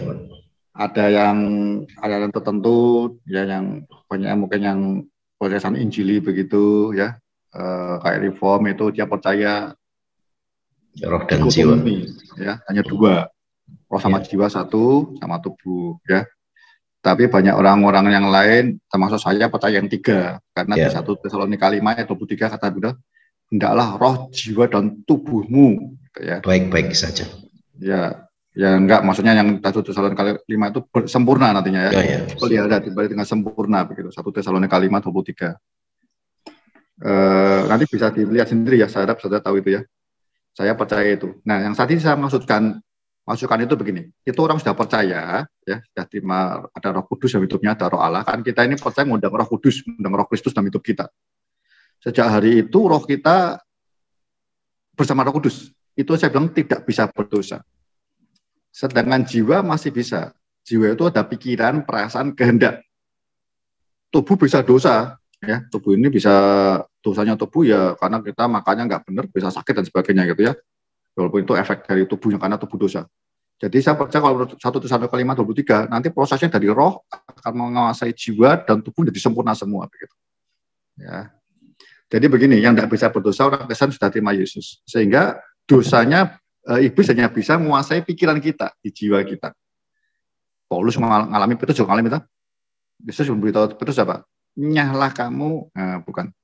Nyala iblis, karena kamu memikirkan apa yang dipikirkan manusia, bukan apa yang dipikirkan Allah. Matius 16. Jadi ketika bersama dengan Yesus, ya rohnya Petrus sudah bersama dengan rohnya Kristus, ya iblis tidak menguasai roh lagi, dia menguasai di jiwa dan ada pikiran, kehendak, perasaan kita, karena tadi Yesus bilang juga di Matius 5 itu, engkau mau melihat sudah berzina, ya. Itu melihat itu jiwa yang punya kehendak, punya perasaan, punya keinginan, punya pikiran, ya. Nah, di situ. Jadi saudara, roh itu kadang baca firman Tuhan, baca berdoa, itu kan semua di roh semua. Ya. Makanya di Roma 12 ayat 2 karena barulah akal budimu, itu jiwamu dibarui. Roh Kudus tidak bisa membarui jiwa kita. Itu perintah Tuhan untuk kita. Anda dan saya baca firman Tuhan, imanmu kuat. Tadi tuh Ibrani 4:12, firman yang menguasai jiwa harus roh gitu. Ya, berjaga-jagalah, roh lemah, daging, roh penuh, daging lemah. Jadi daging itu jiwa dan tubuh.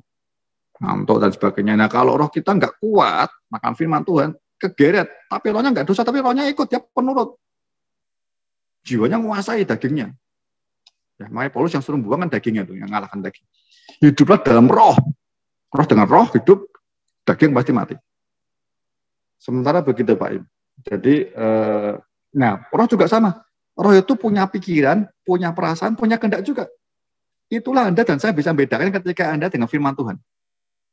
Ini rohmu atau jiwamu ya? Ya. Daud ngerti betul Daud. Hei jiwaku, mengapa kau gelisah? Oh, dia tahu kan gelisah itu bukan rohnya, jiwanya. Dia perintah tenangkan jiwamu. Bahwasanya kasih Tuhan menyertai beserta selamanya gitu ya, kelihatan bulannya ya. Jadi Daud rohnya memerintahkan jiwanya untuk tenang. Gitu. Ya, saudara punya Roh Kudus. Nah, tugasnya kita ini sudah ada Roh Kudus, ada firman Tuhan. Tugas kita ini yang memperbarui otak kita, perasaan kehendak kita dibarui. Ya, Roma 12 ayat 2 itu kan bilang begitu. Baruilah. Anda kalau lihat manusia baru di Efesus 4 ketemu juga. Tanggalkanlah manusia lama. Itu jiwa yang lama. Ya, roh itu baru. Bersama Roh Kudus sudah baru. Kenapa kita masih hidup, masih ada persoalan dosa-dosa begitu? Yaitu supaya 1 Tesalonika 5:23 terjadi. Bersama Roh Kudus Anda mengalahkan jiwa dan tubuhmu. Ya, nanti kalau mati, bagaimana? Mati itu sesungguhnya nanti tubuh yang dosa ini jadi tanah, ya. Tapi nanti semua orang akan dibangkitkan kembali. Yang orang Kristen yang benar tubuhnya jadi tubuh kemuliaan, supaya bisa nikmati kemuliaan langit baru, bumi baru, surga. Orang yang berdosa pun dikasih tubuh khusus, supaya dia di neraka pun bisa merasakan panasnya hukumannya. Kalau jiwa dan roh termasuk neraka, orang berdosa, enak aja dia tidak bisa mengalami apa-apa. Tapi itu berteriak dia. Ya. Dia berteriak seperti gigit ulat, tidak pernah berhenti, kepanasan. Itu, saudara. Itu kira-kira yang bisa saya sedikit jelaskan, Pak. Nanti mungkin pertemuan yang disensi nanti di tempat nanti bisa lebih jelas ya. Ya, Anda bergumul, baca-baca roh di Alkitab ya, tentang manusia terus. Nanti saya percaya akan lebih ketemu lagi, Roh Kudus akan tolong kita semua. Ya, jadi dosa itu kalau kita sudah anak Allah, seperti subuh loh ya, itu menguasainya di jiwa, di pikiran, perasaan, kehendak jiwa. Ya, dia menggoda kita, terus itu namanya daging ya, dan tubuh jasmani kita dibuat makan sembarangan, ya nafsunya, kayak tubuhnya sakit dan sebagainya. Semua itu daging lengkap, ya. Itu harus dikalahkan dengan roh, ya sampai menang, sampai terpelihara sempurna. Roh, jiwa dan tubuhmu terpelihara sempurna sampai kedatanganku, kata Tuhan. Ya, oke, begitu sementara. Ya. Puji Tuhan. Ya. Memang pengajaran tentang roh jiwa tubuh ini sangat penting ya menolong. Ya. Itu bukunya Watchmeni bagus tuh. Iya, bagus sekali bukunya Watchmeni. Ya, bisa cari bukunya Watchmeni Pak Immanuel. Ya, yang manusia roh. Bahasanya agak bahasa lama sih. Iya, yang judulnya Manusia Rohani. Ya, itu sangat menolong. Itu berarti lumayan buat dasar lah, bagus. Iya. Ada lagi yang mau bertanya? Ya, Pak Yeremia. Ya. Terima kasih. Hidupkan dulu. Ya. Ya. Baik, selamat malam semuanya, Pak Hon. Selamat malam. Selamat tahun baru. Saya sempat 4 kali Pak Hondarka terputus di HP saya, Pak Thomas. Wah, ya. Ya. Nanti direkam YouTube-nya ya. Tapi masih dapat. Ada YouTube-nya nanti. Ya. Pertanyaan saya Pak Hondarka, teman-teman bertanya kata diam, Pak. Diam di sana. Tadi Pak Hondarka mengatakan ada di sana katakan sifat permanen. Permanen berarti apa mungkin katakan itu tetap di sana. Iya. Dalam artian bahwa di situ kan ada tata iblis. Nah, iblisnya juga diam di situ terus. Iya Pak, itu gimana Pak? Nah, ya kan di mana iblis diam. Nah, kata diamnya sama-sama permanen di situ. Ketemu terus. Jadi kata diamnya begitu, bukan. Nah, gini sebenarnya ya. Kita ini kerjaan ini memang harus peka dengan Tuhan, begitu dengan firman Tuhan tiap hari ya, dibarui supaya kita nangkep hatinya Tuhan. Tidak selalu ketika masalah yang terjadi kita pegang yang ini, misalnya, oh aku nggak boleh pergi, nggak. Karena Yesus juga pernah ngajar kalau ada aniaya berat pun pergilah, lari, dia bilang begitu, lari Yerusalem, pergi sampai ke Antioquia gitu loh. Jadi ini tiap konteks bisa beda-beda. Kita banyak hal gitu ya.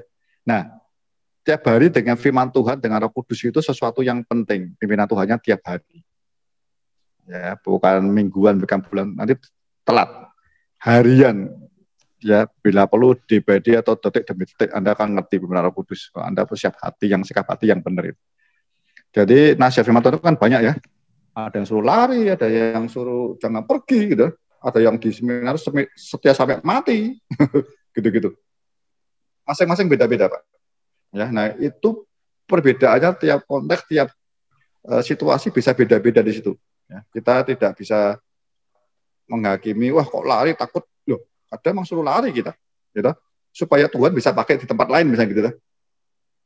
Tapi ketika jemaat seminar dan jemaat bergabung, saya percaya di situ justru Tuhan mau pakai jadi kesaksian untuk mengenakan yang berkuasa itu aku. Kok lari semua ya bagaimana nanti? Kota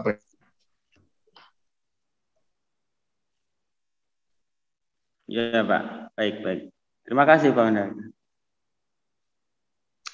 Ya, terima kasih juga Pak Yer.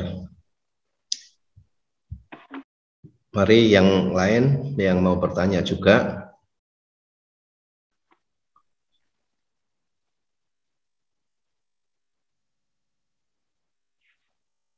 Siapa yang mau bertanya? Angkat tangan.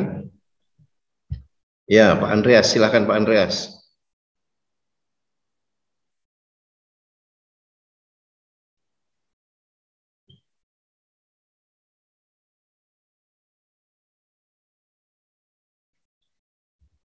Ya, silahkan siapa yang mau bertanya? Ya, Pak Siregar. Ya, mari Pak. Dihidupin dulu Pak. Oh, serak. Oke. Siapa? Pak Yosep Wahyudi. Mau nyanyi atau bertanya ini?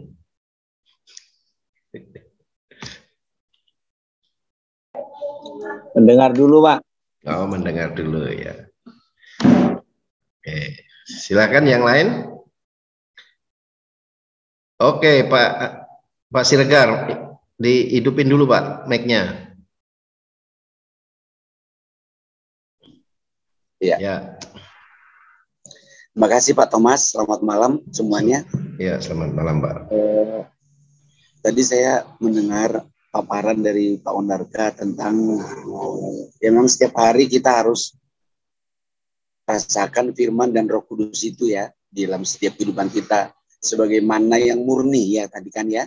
Iya. Mana yang murni, lalu ada mana atau mana yang tadi saya dengar, saya simak tadi apa saya kurang jelas, mana buatan manusia, contohnya burung puyuh tadi. Iya, burung puyuh itu tadi ada sedikit penjelasan Pak Ondarka tentang bahwa itu adalah mana buatan manusia. Jadi mohon pencerahannya Pak sedikit lagi. Makasih Pak.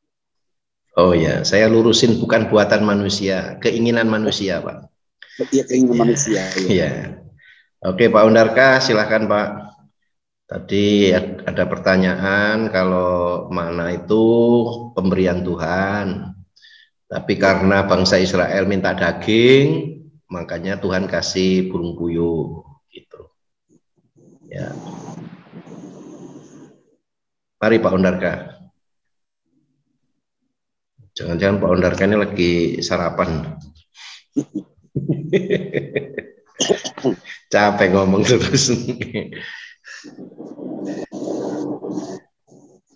Ya. Pak Daci, puji Tuhan. Ya, rambut tetap putih, tapi masih semangat.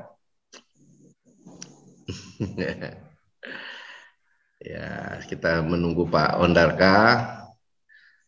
Ya, sambil kita habis ini siapa yang mau bertanya lagi? Pak Draha atau Pak Daci? Pak Yanto nanti ada pengumuman ya?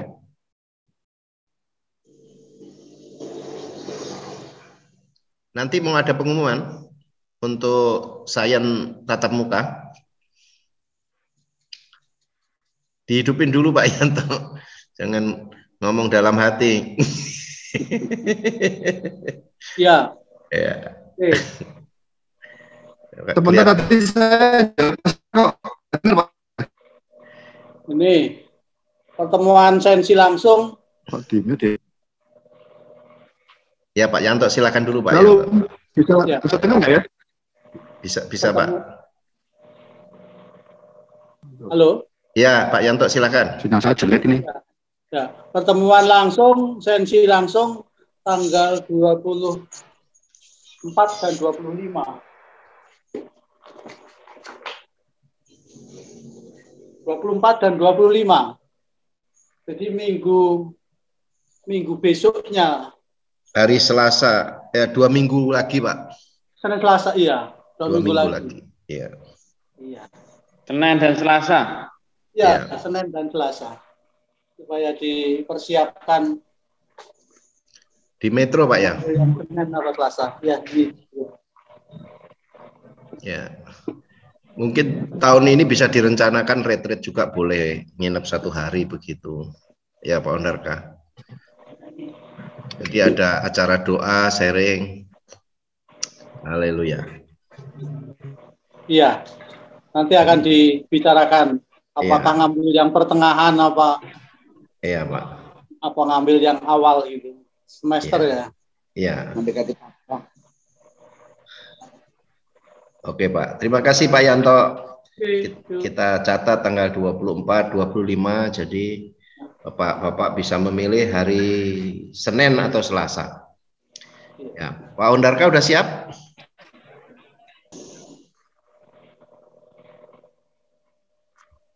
Sinyalnya?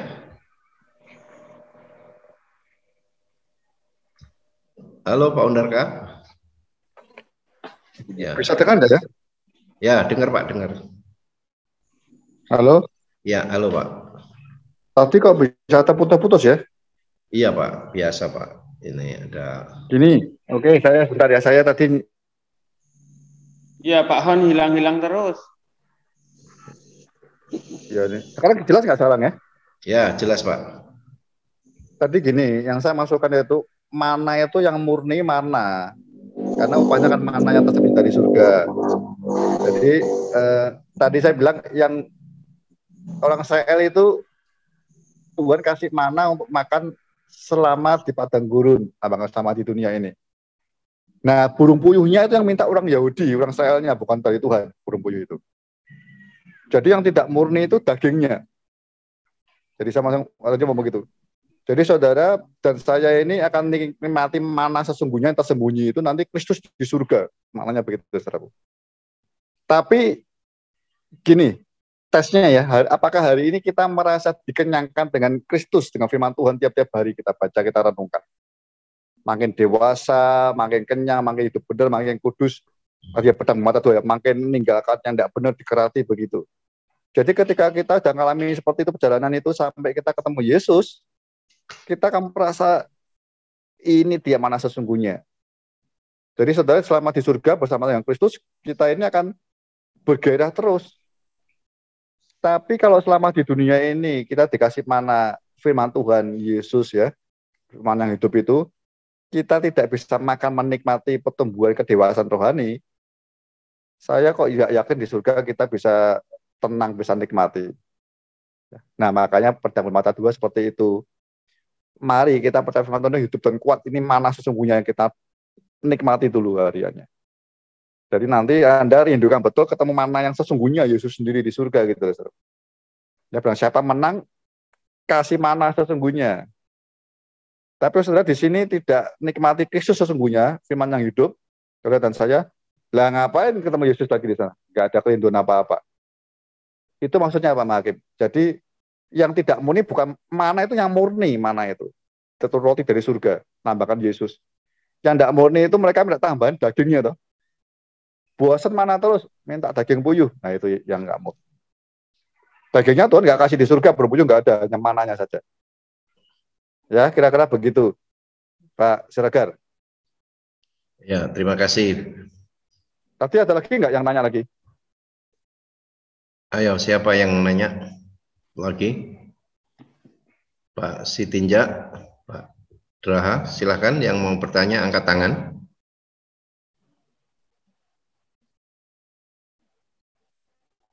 Ya ini udah ada beberapa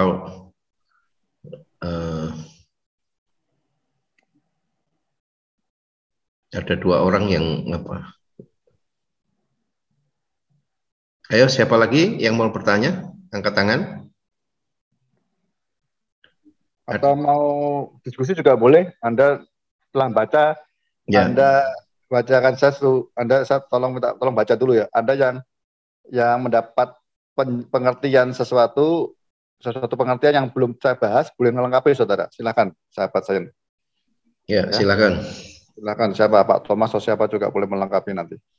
Iya Pak. Anda baca tapi belum saya sempat bahas ya, Anda bisa melengkapi biar kita dapat lebih banyak. Mari Bapak-bapak dari Pergamus tadi, kalau ada dapat sesuatu yang untuk melengkapi silahkan. Ya Pak Philip, mari Pak. Salam semuanya, selamat tahun baru Pak Handarka dan rekan-rekan hamba Tuhan yang lainnya. Selamat Pak. Ini mau tanya Pak, tadi Bapak bilang yang ketika tidak menikmati mana yang tidak sepenuhnya, bisa dia masuk ke dalam kerajaan sorga. Dan ketika masuk ke dalam kerajaan sorga, dia tidak bisa menikmati Yesus itu sendiri, Pak. Itu gimana maksudnya penerangannya? Berarti orang-orang yang tidak dipimpin dengan sepenuh dengan kebenaran firman Tuhan dan hidup di dalam roh itu bisa masuk sorga gitu, Pak? Gimana, Pak? Ya, ini misalnya ya, saudara lihat misalnya perumpamaan 10 gadis. Ya ini saya ngomong aja tadi ya. Kalau baca pada Yesus itu mungkin orang-orang di sana cuma jadi masyarakat aja surga yang diperintah sama orang-orang percaya, baca pada Yesus begitu. Kalau Alkitabnya saya bilang misalnya 10 gadis, 5 gadis bijak, 5 gadis bodoh. Yeah. Itu kan yang 5 bijak masuk perjamuan nikah anak domba, pintu tertutup, 5 gadisnya yang bodoh terlambat datang. Tapi tidak dibuang di neraka. Tapi perumpamaan selanjutnya, perumpamaan talenta, 1 talenta dibuang ke neraka. Domba dan kambing dibuang ke neraka. Tapi gadis yang bodoh cuma tidak ikut pestanya. Nah, kira-kira nafsunya bagaimana? Ya nanti Anda berdoa, Pak Willy. Kalau Pak Yesus bilangnya orang-orang yang nanti hanya bertobat, ya mungkin dia levelnya tidak bisa mempelai mendudukinya. Ya mungkin di masyarakat surga saja yang kita perintah-perintah, mungkin begitu. Saya tadi ngomong begitu sebenarnya cuman sekedar ngasih gambaran. Tekarannya bukan itu. Penekanannya saudara masa mau jadi masyarakat biasa? Belum tentu. Ya kalau saudara menang sampai akhir, ya toh, kan yang menang masuk. Gitu loh. Kalau saudara lebih baik penekanan saya bukan itunya, sungguh-sungguhnya full dulu yang mana penuh. Masa Pak Pilih mau minta yang mana sebagian dulu? Enggak lah ya. Ya enggak.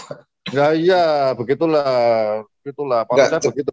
Yeah. Maksud saya penekanannya yang ininya, kalau toh Anda, jangan Anda, orang lain yang hanya salah-salah tapi perbuatannya benar terus ya. Nikmati masuk tapi mungkin nggak ada mahkotanya. Kata Pak Erastus mungkin ya cuma masyarakat yang kita perintah. Ada levelnya kan. Kalau saya ngambil ayatnya tadi di 5 gadis yang Anda kok baik-baik perhatikannya. 5 gadis yang bodoh itu tidak ada dibuang di tempat ratap gigi, nggak ada. Cuma dia tidak masuk ruang perjamuan anak dombanya. Tafsirnya macam-macam sih ya. Saya ngomong begitu aja. Tapi penekanannya saya bukan itunya, itu nanti bisa polemik. Ayo sekarang nikmati Kristus mana itu Anda rindu nggak? Jadi ketika Anda dan saya ini loh, saya nggak tahu ya kalau orang rindu itu kan mau berjuang habis-habisan kan? Wah, aku dapat upah mana ini? Batu putih itu. Tapi kalau nggak dirindukan, aku maunya dapat duit 1 miliar, ya nggak cocok. Ya itu duit di dunia maunya. Gitu loh. Upahnya di kitab Wahyu itu semua nanti gitu. Mahkota kehidupan ya. Buah dari pohon kehidupan, kita rindu nanti gitu. Jadi perjuangan kita itu habis-habisan sampai di mahkota juara. Nah, itu yang tekanannya. Ya, saya harap penekanannya di situ. Itu jujur coba Anda dan saya, yang kita semua sahabat saya harap Anda nikmati betul nggak? Supaya kerinduannya makin memuncak kerinduan Anda. Kalau Anda tahu pemuncak kerinduan muncak sampai ketemu Kristus mempelai yang 5 gadis yang bijak, Anda akan ngajar bahwa jemaat juga sungguh-sungguh seperti itu. Khotbahnya nggak salah-salah. Kalau Anda mau nikmati kemuliaan seperti itu. Itu di awal saya bilang, kalau kita nggak diberi kemuliaan Tuhan, nggak mungkin kerinduan itu muncul. Udahlah, saya masih sombong, masih iri, masih malas, masih jengkel lah. Tadi saya contohnya ya, jemaat bergabung ya. Bilang apa? Bertobatlah. Ya, kalau enggak aku datang akan memerangi mereka semua. Kalau kita gembala nggak sungguh-sungguh gembala seperti Alkitab di Pergamus ini, Anda biar saja. Jemaat memang seringkali fitnah saya, silakan Tuhan hancurin semua. Kan bisa bilang begitu. Terserah, loh enggak bisa. Ikatannya gembala itu dengan jemaat seperti gitu. Suruh mereka bertobat. Anda sungguh-sungguh datangi, berdoa, dan seterusnya sampai mereka lepas dari Biliam dan Nikolaus. Begitu ya. Nanti di sinilah nanti diskusinya lebih panjang lagi nanti. Nanti kita ketemu di 2 Senin lagi ya, ketemu di sini. Ini jadi penjelasan tentang 10 anak dara, 5 yang bijaksana, 5 yang bodoh, sama 1 talenta itu dia punya makna remanya itu beda Pak ya. Jadi nanti yang kalau baca dulu, jangan percaya saya. Baca dulu. Baca lagi. Sama enggak? Coba sama enggak? Kalau saya bilang beda. Yang 5 gadis bodoh itu tidak ada kata lalu dilempar ke tempat ratap gigi, enggak ada. Nah, Anda cek dulu, jangan percaya. Siapa tahu tak bohongin. Anda lihat dulu, berdoa sama Roh Kudus. Kok beda? Kenapa ya? Maksudnya apa ya? Nah, cari banyak buku yang lain, baca, berdoa. Nanti Pak Philip ketemu 2 minggu lagi saya diajarin gantian, gitu ya Pak ya. Siap. Pak Thomas yang siap. Siap juga tahu Pak Philip ya. Nanti berdoa, baca-baca buku, lihat Google, nanti saya diajarin ya. Sip. Ya Pak. Ya, Oke. Pak. Terima kasih Pak. Ya Jadi makanya. 2 Senin lagi datang ya, 2 Senin lagi ya. Ya, makanya di sharing science ini kita belajar ada anak, hamba, sahabat, ya, gitu. Karena kita percaya kita ingin sama-sama menjadi mempelai, ya. Kalau dari anak ke mempelai kejauhan, harus naik pelan-pelan, ya. Rekoso, Pak. Ya. Nah, kayaknya Pak Daci ini mau melengkapi ini ya. Mari Pak, udah rindu kita mendengar suaranya. Shalom. Shalom. Shalom. Merah biru. Ya. Ya. Dalam pembacaan kita malam hari ini saya melihat ada 2 bagian ya. Yang pertama kalau di ayat 12 itu kan dia tertuju kepada kita sebagai pemimpin. Pak Odar kan mengatakan malaikat jemaat itu adalah para kepala. Terus di ayat 13 ini kan dia sedang bicara juga kepada, ini pemahaman saya ya, kepada malaikat jemaat tadi gitu lah, dikatakan aku tahu di mana engkau diam, yaitu di sana di tempat takhta iblis, dan engkau berpegang kepada namaku, dan engkau tidak menyangkal imanmu kepadaku, juga tidak pada jamaat Antipas, saksiku yang setia kepadaku yang dibunuh di hadapan kamu di mana iblis diam. Tetapi di ayat 14, pemahaman saya itu dia sedang bicara tentang jemaat ya. Karena dikatakan tetapi aku mempunyai keberatan terhadap engkau. Jadi Tuhan ini mempunyai keberatan kepada malaikat jemaat, tetapi keberatannya itu adalah tentang jemaat. Karena dikatakan di antaramu ada berapa orang yang menganut ajaran Bileam. Jadi keberatan malaikat ini sebenarnya persoalannya adalah ada di antara jemaat itu yang menganut ajaran Bileam, tetapi dia menuntut kepada malaikat jemaat ini. Nah, saya menanggapinya bahwa sekalipun saya ini penangkapan saya, sekalipun kita mungkin udah benar, tapi kita kalah, jemaat yang kita pimpin itu masih hidup dalam dosa, itu ternyata dituntutnya kepada kita gitu. Itu pemahaman saya, itu penangkapan saya. Saya nanti nggak tahu, nanti dijelasin oleh Pak Hondarka. Jadi saya berpikir, oh iya ya, karena saya gembala, karena saya yang memimpin jemaat itu, sehebat apapun saya, sekudus apapun saya, kalau jemaat saya pimpin itu nggak hidup dalam kebenaran, tetap juga akan dituntut kekudusan mereka itu terhadap saya. Nah, itu dari saya, Pak. Saya minta tanggapannya apa, bagaimana gitu, Pak Hondarka. Mohon dijelasin lagi, Pak. Baiklah. Terima kasih Pak Daci. Iya. Ya, ini semakin seru, ini semakin malam. Ya, saya ingatkan jangan tutup mata dulu, ya. Ya, kita masih ada waktu 15 menit lagi.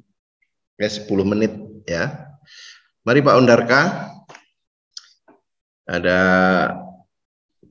Oke, dengar ya? Iya, siap, jelas Pak. Ini, ya begitu Pak Yotam. Tadi saya juga sampaikan kan. Iya. Jadi semua ini tadi saya ngawalinya dengan Yohanes 17 itu. Tuhan ingin kita ada kesatuan antara Bapa, Yesus, dan tubuhnya jemaat. Kita ada di level antara Yesus dan jemaat. Gitu. Nah, Wahyu 2 dan Wahyu 3 kan begitu semua nanti ceritanya. Jadi Yesus akan ngurusin pribadi gembalanya, kayak angelosnya, gembalanya, pimpinan jemaatnya, ya. Sekaligus dia akan memberitahu tubuhnya seperti apa. Nah, itu bisa terjadi kalau ada betul-betul kemuliaan Tuhan dinyatakan dan keterikatan terjadi seperti 1 Korintus 12 itu. ya. Contohnya tadi saya ngomong yang di ayat 14 itu ya, yang bertobatlah itu ya, 14-15, bertobatlah gitu ya, yang bertobatlah ya, itu kan perintahnya kepada gembalanya suruh buat orang jemaat yang, aku keberatan ada beberapa, tidak banyak ya, itu yang memegang ajaran Biliam dan Nikolaus, itu suruh bertobat. Siapa yang nobatkan? Ya gembalanya, yang pimpinan jemaat, malaikat jemaat itu nobatkan. Nah, persoalan tadi saya cerita tadi sama Pak Philip juga kan, kalau hati kita sebagai gini aja, kalau kita sebagai gembala tidak minta kemuliaan Tuhan sesungguhnya, bagaimana kesatuan yang Tuhan mau, ya seperti yang 17 itu, nah, nanti ketika Tuhan ngomong itu, orang ini berdosa ini, terikat itu, kok orang-orang itu apalagi yang musuh kita itu, yang fitnah kita, mungkin kita jengkel lah. Tuhan bilang, kalau tidak bertobat, aku datang memerangi mereka semua. Kita bisa jawab, silakan Tuhan, perangi mereka, biar kapok. Balaskan hatiku Tuhan. Nah, bisa begitu. Itu kan tidak benar, itu paling gembala yang Tuhan mau kan. Tapi yang terikatan betul begitu, gembalanya sudah contoh menang ya. Dia berpegang kepada namaku dan tidak menyangkal iman dengan benar dulu toh. Lihat ya. Nah, Tuhan memuji dia, tapi ada kekurangannya. Ini loh jemaatmu sebagian kecil, tidak banyak sih. Terikat sama ini sama itu. Buat mereka bertobat. Begitu kira-kira. Tapi selalu firman Tuhannya kepada gembalanya. Ya. Nah, kalau kesatuan jemaatnya tubuh Kristus belum terbentuk seperti Yohanes 17, kita tenang saja. Belum tentu Tuhan ngomong, ini si A, si B, si apa, P, R itu terikat pornografi loh. Enggak mungkin, karena kita tidak punya keterikatan yang benar dengan Yesus sebagai kepala dan jemaat. Mari, makanya tempatkan diri kita di gembala yang benar, ya, minta kemuliaan Tuhan, menyatukan tubuhnya, tubuh Kristus antara kita, ya, seperti Efesus 4:11-16 loh, kita dan jemaat, ya, kita diberi Tuhan untuk mendewasakan, menguduskan mereka, ada keterikatan roh yang benar, satu darah Kristus, satu Bapa gitu ya, satu baptisan dan sebagai satu roh terjadi. Jadi hati kita di hadapan Tuhan, kita mau menyatu dengan tubuhnya, tubuh Kristus yang jemaat kita. Dan kita semua, Anda sebagai gembala penting sekali. Ya. Betul-betul Anda tahu posisimu apa, dan saya percaya hari-hari ini, kok ada gembala apalagi yang nggak benar, Tuhan urusi dulu. Ada jemaat nggak benar, gembala juga diurusi. Ya, itu 3 toh. Tuhan nggak ngomong langsung ke jemaat, tidak. Ngomongnya kepada gembalanya, pimpinan jemaat, malaikat jemaat itu. Begitu Pak Yotam, memang begitu ya. Terima kasih. Ya, terima kasih Pak. Terima kasih. Ya Pak, terima kasih. Ya, makanya kita gembala harus terus rohnya menyala-nyala. Haleluya.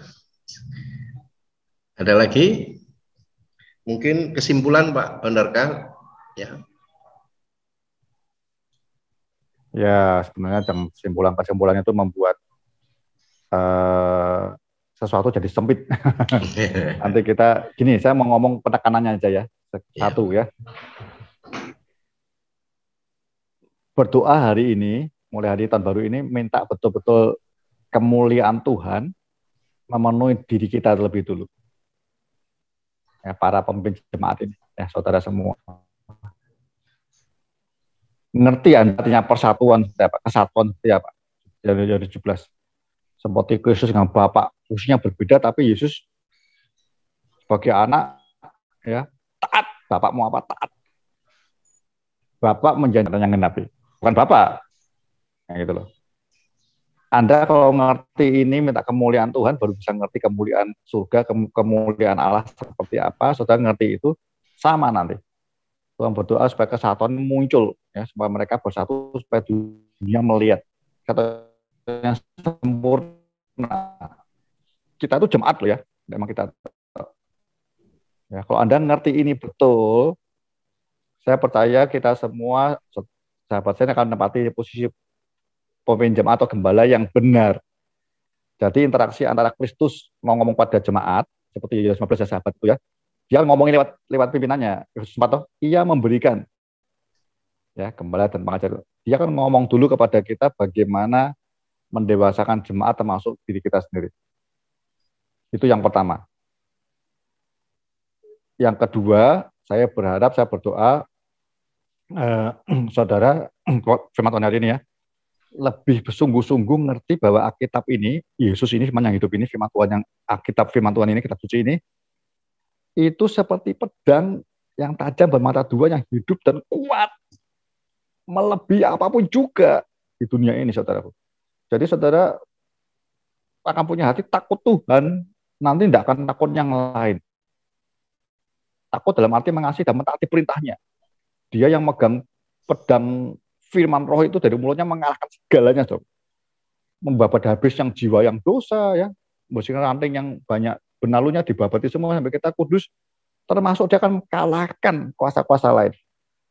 Mereka hanya bisa membunuh tubuh, tapi dia membinasakan jiwa kita. Nah, kalau kita ngerti ini, ya, yang terakhir saya sampaikan, saudara akan merindukan sesuatu yang kekal, yang kelak, bukan hari ini. Kalau suruh milih misalnya ya, Anda milih diberkati 10 miliar atau pilih mahkota kehidupan nanti. Nah, jawabannya harusnya kita bilang mahkota kehidupan. Tapi kalau Ondaka yang jawab mungkin 10 miliar, jangan diikuti. Pak Immanuel juga bilang 10 miliar tuh. Jangan nyebut orang. Nanti yang sudah ngantuk bangun lagi dia kaget. Ya, saudara. Nah, gitu loh. Lalu yang hari ini konteksnya, kita lihat apakah Anda betul-betul rindu mana yang tersembunyi. Nanti kita akan ketemu mana itu.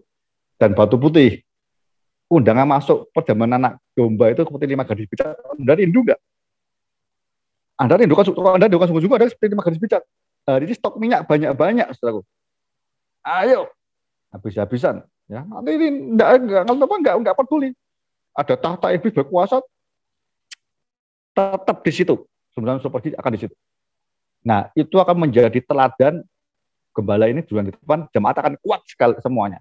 Karena impartasi roh itu, kemenangan itu terlalu dahsyat daripada mujizat terjadi. Impartasi roh dari gembala itu ya, itu mujizat terbesar kan iman Anda kuat ya. Impartasinya itu akan sampai ke bawah lebih kuat daripada mujizat kesembuhan. Percayalah itu. Ya, saya berdoa saudara mengalami semua, renungan lagi 17 dan Wahyu 2:12-17 ini berkamus. Ya. Nanti diskusi lagi 2 Senin yang akan datang. Begitu. Terima kasih Pak Thomas. Tadi Pak Yanto mau beritahu apa tadi ya? Saya agak putus-putus ya. Tadi Pak Thomas ngomong apa? Mau ngumpul lagi? Mau nginep? Iya. Enggak, tadi Pak. Ada usulan. Iya. Retreat apa? Semacam retreat nginap gitu. Iya. Untuk para beasiswa, para gembala? Gembala, Pak. Oh, ya wes diatur kapan? Iya, Pak. Nah, ini nanti kita atur. Untuk pertemuan yang ini 2 minggu lagi, tanggal 24 dan 25. Untuk bisa mempersiapkan. Ya, 24, 25. Oke, Ya. Baik ya. Baik, monggo silakan kita kembalikan ke Pak Thomas. Pak Ento cukup umumnya Pak Ento? Ya, cukup. Baik, Pak Thomas, monggo. Ya, Pak. Oke. Terima kasih buat teman-teman semuanya. Kita tetap semangat tahun baru ini. Ya, Amin. karena kita bersyukur belajar kitab Wahyu ini ya, bahwa ternyata Tuhan memperhatikan kita. Kita ini dianggap malaikat jemaat ya. Waduh. Haleluya. Ya, ini betul-betul yang kita syukuri ya. Walaupun artinya malaikat jemaat enggak boleh tidur, Pak. Melek terus, Pak. Iya. Iya. Nah, kalau Pak Ondarka malaikat kita. Yang mengembalakan kita. Ya, jadi wah, ini apa ini suaranya? Ya. Jadi kita diingatkan ya bahwa jangan sampai ada jemaat kita yang ya tidak terdeteksi ya, sehingga kita harus rohnya menyala-nyala. Ya, Tuhan Yesus memberkati. Mari kita bersyukur. Ya, kita berdoa. Nanti minta Pak Daci saya berdoa tutup dalam doa. Ya, untuk doakan untuk Sayen tanggal 24 25. Ya, supaya kita semua diberi kesehatan dan semangat antusias. Haleluya. Dan rencana retreat untuk tahun ini bisa Tuhan tolong. Ya, mari kita berdoa. Segala kemuliaan bagi-Mu Tuhan, terima kasih pertemuan kami pada malam hari ini. Sungguh indah kebenaran firman-Mu, mengingatkan kami dan menyadarkan kami bahwa begitu besar tanggung jawab yang harus kami pikul dalam membawa seluruh jemaat-Mu hidup dalam kekudusan dan takut akan Tuhan. Terima kasih juga buat Pak Hondarka yang sudah mengajar kami. Biarlah terus pakai dan berkati dengan hikmat yang daripada Tuhan, sehingga semakin diungkapkan rahasia-rahasia kebenaran firman-Mu buat kami para hamba-hamba-Mu, sehingga kami bertumbuh dalam kebenaran firman Tuhan. Haleluya. Berdoa ya Tuhan buat pertemuan kami tanggal 24-25, kami letakkan dalam tangan Tuhan. Jauhkan kami dari segala halangan rintangan, berkati setiap pribadi, sehingga kami boleh Tuhan hadir, menikmati ya Tuhan hadirat-Mu, kebenaran firman-Mu diberitakan, dan kami mengerti sesuatu yang daripada Tuhan melalui hamba-Mu. Yesus, saya berkati ya Tuhan hari itu, bahkan biar setiap kami yang bergabung di dalam Zion ini Tuhan boleh meluangkan waktu untuk hadir. Berkati juga Pak Yanto yang senantiasa mengkoordinir kami letakkan dalam tangan Tuhan. Penyertaan dan belas kasihan-Mu turun atasnya. Berkati kerinduan kami retreat ya Tuhan, kami letakkan dalam tangan-Mu. Kami bawa dalam hadirat Tuhan, biarlah senantiasa rencana ini boleh terlaksana oleh karena kehendak Tuhan, dan biarlah segala sesuatu berjalan dengan baik. Terima kasih ya Tuhan, tibalah saatnya kami akan akhiri Zoom kami malam hari ini dalam tangan-Mu. Perlindungan, pertolongan menyertai setiap pribadi kami, bahkan di malam yang penuh gelap, di mana kami istirahat. Biarlah Roh Kudus yang menyertai kami sampai besok pagi kami boleh bangun kembali dalam hadirat Tuhan. Terima kasih ya Tuhan, berkati juga Pak Thomas yang sudah membantu kami. Ya Tuhan Yesus. Dan terus pakai ya Tuhan, sehingga menjadi saluran berkat juga bagi kami para hamba-hamba-Mu. Terpujilah nama-Mu, segala kemuliaan dan hormat hanya bagi nama-Mu. Kami dalam berkat nama Tuhan Yesus kami syukur dan berdoa, kami akhiri Zoom kami malam hari ini. Haleluya. Amin. Amin. Ya, puji Tuhan. Terima kasih Pak Yesaya. Kalau bisa datang ke Metro. Selamat malam semua. Shalom. Tuhan berkati semuanya. Tuhan luar biasa. Ya. Haleluya. Halo. Itu udah jadi ya. Ya, terima kasih Pak Yesaya ya, jauh-jauh nanti bisa datang ke Metro. Amin, amin. Ya, bisa nginep di tempat saya supaya nggak terlalu jauh. Pak Siregar buka itu ya. Buka warung Pak Siregar. itu persediaan untuk minggu depan. Ya. Oke. Selamat malam, Tuhan berkati. Ya.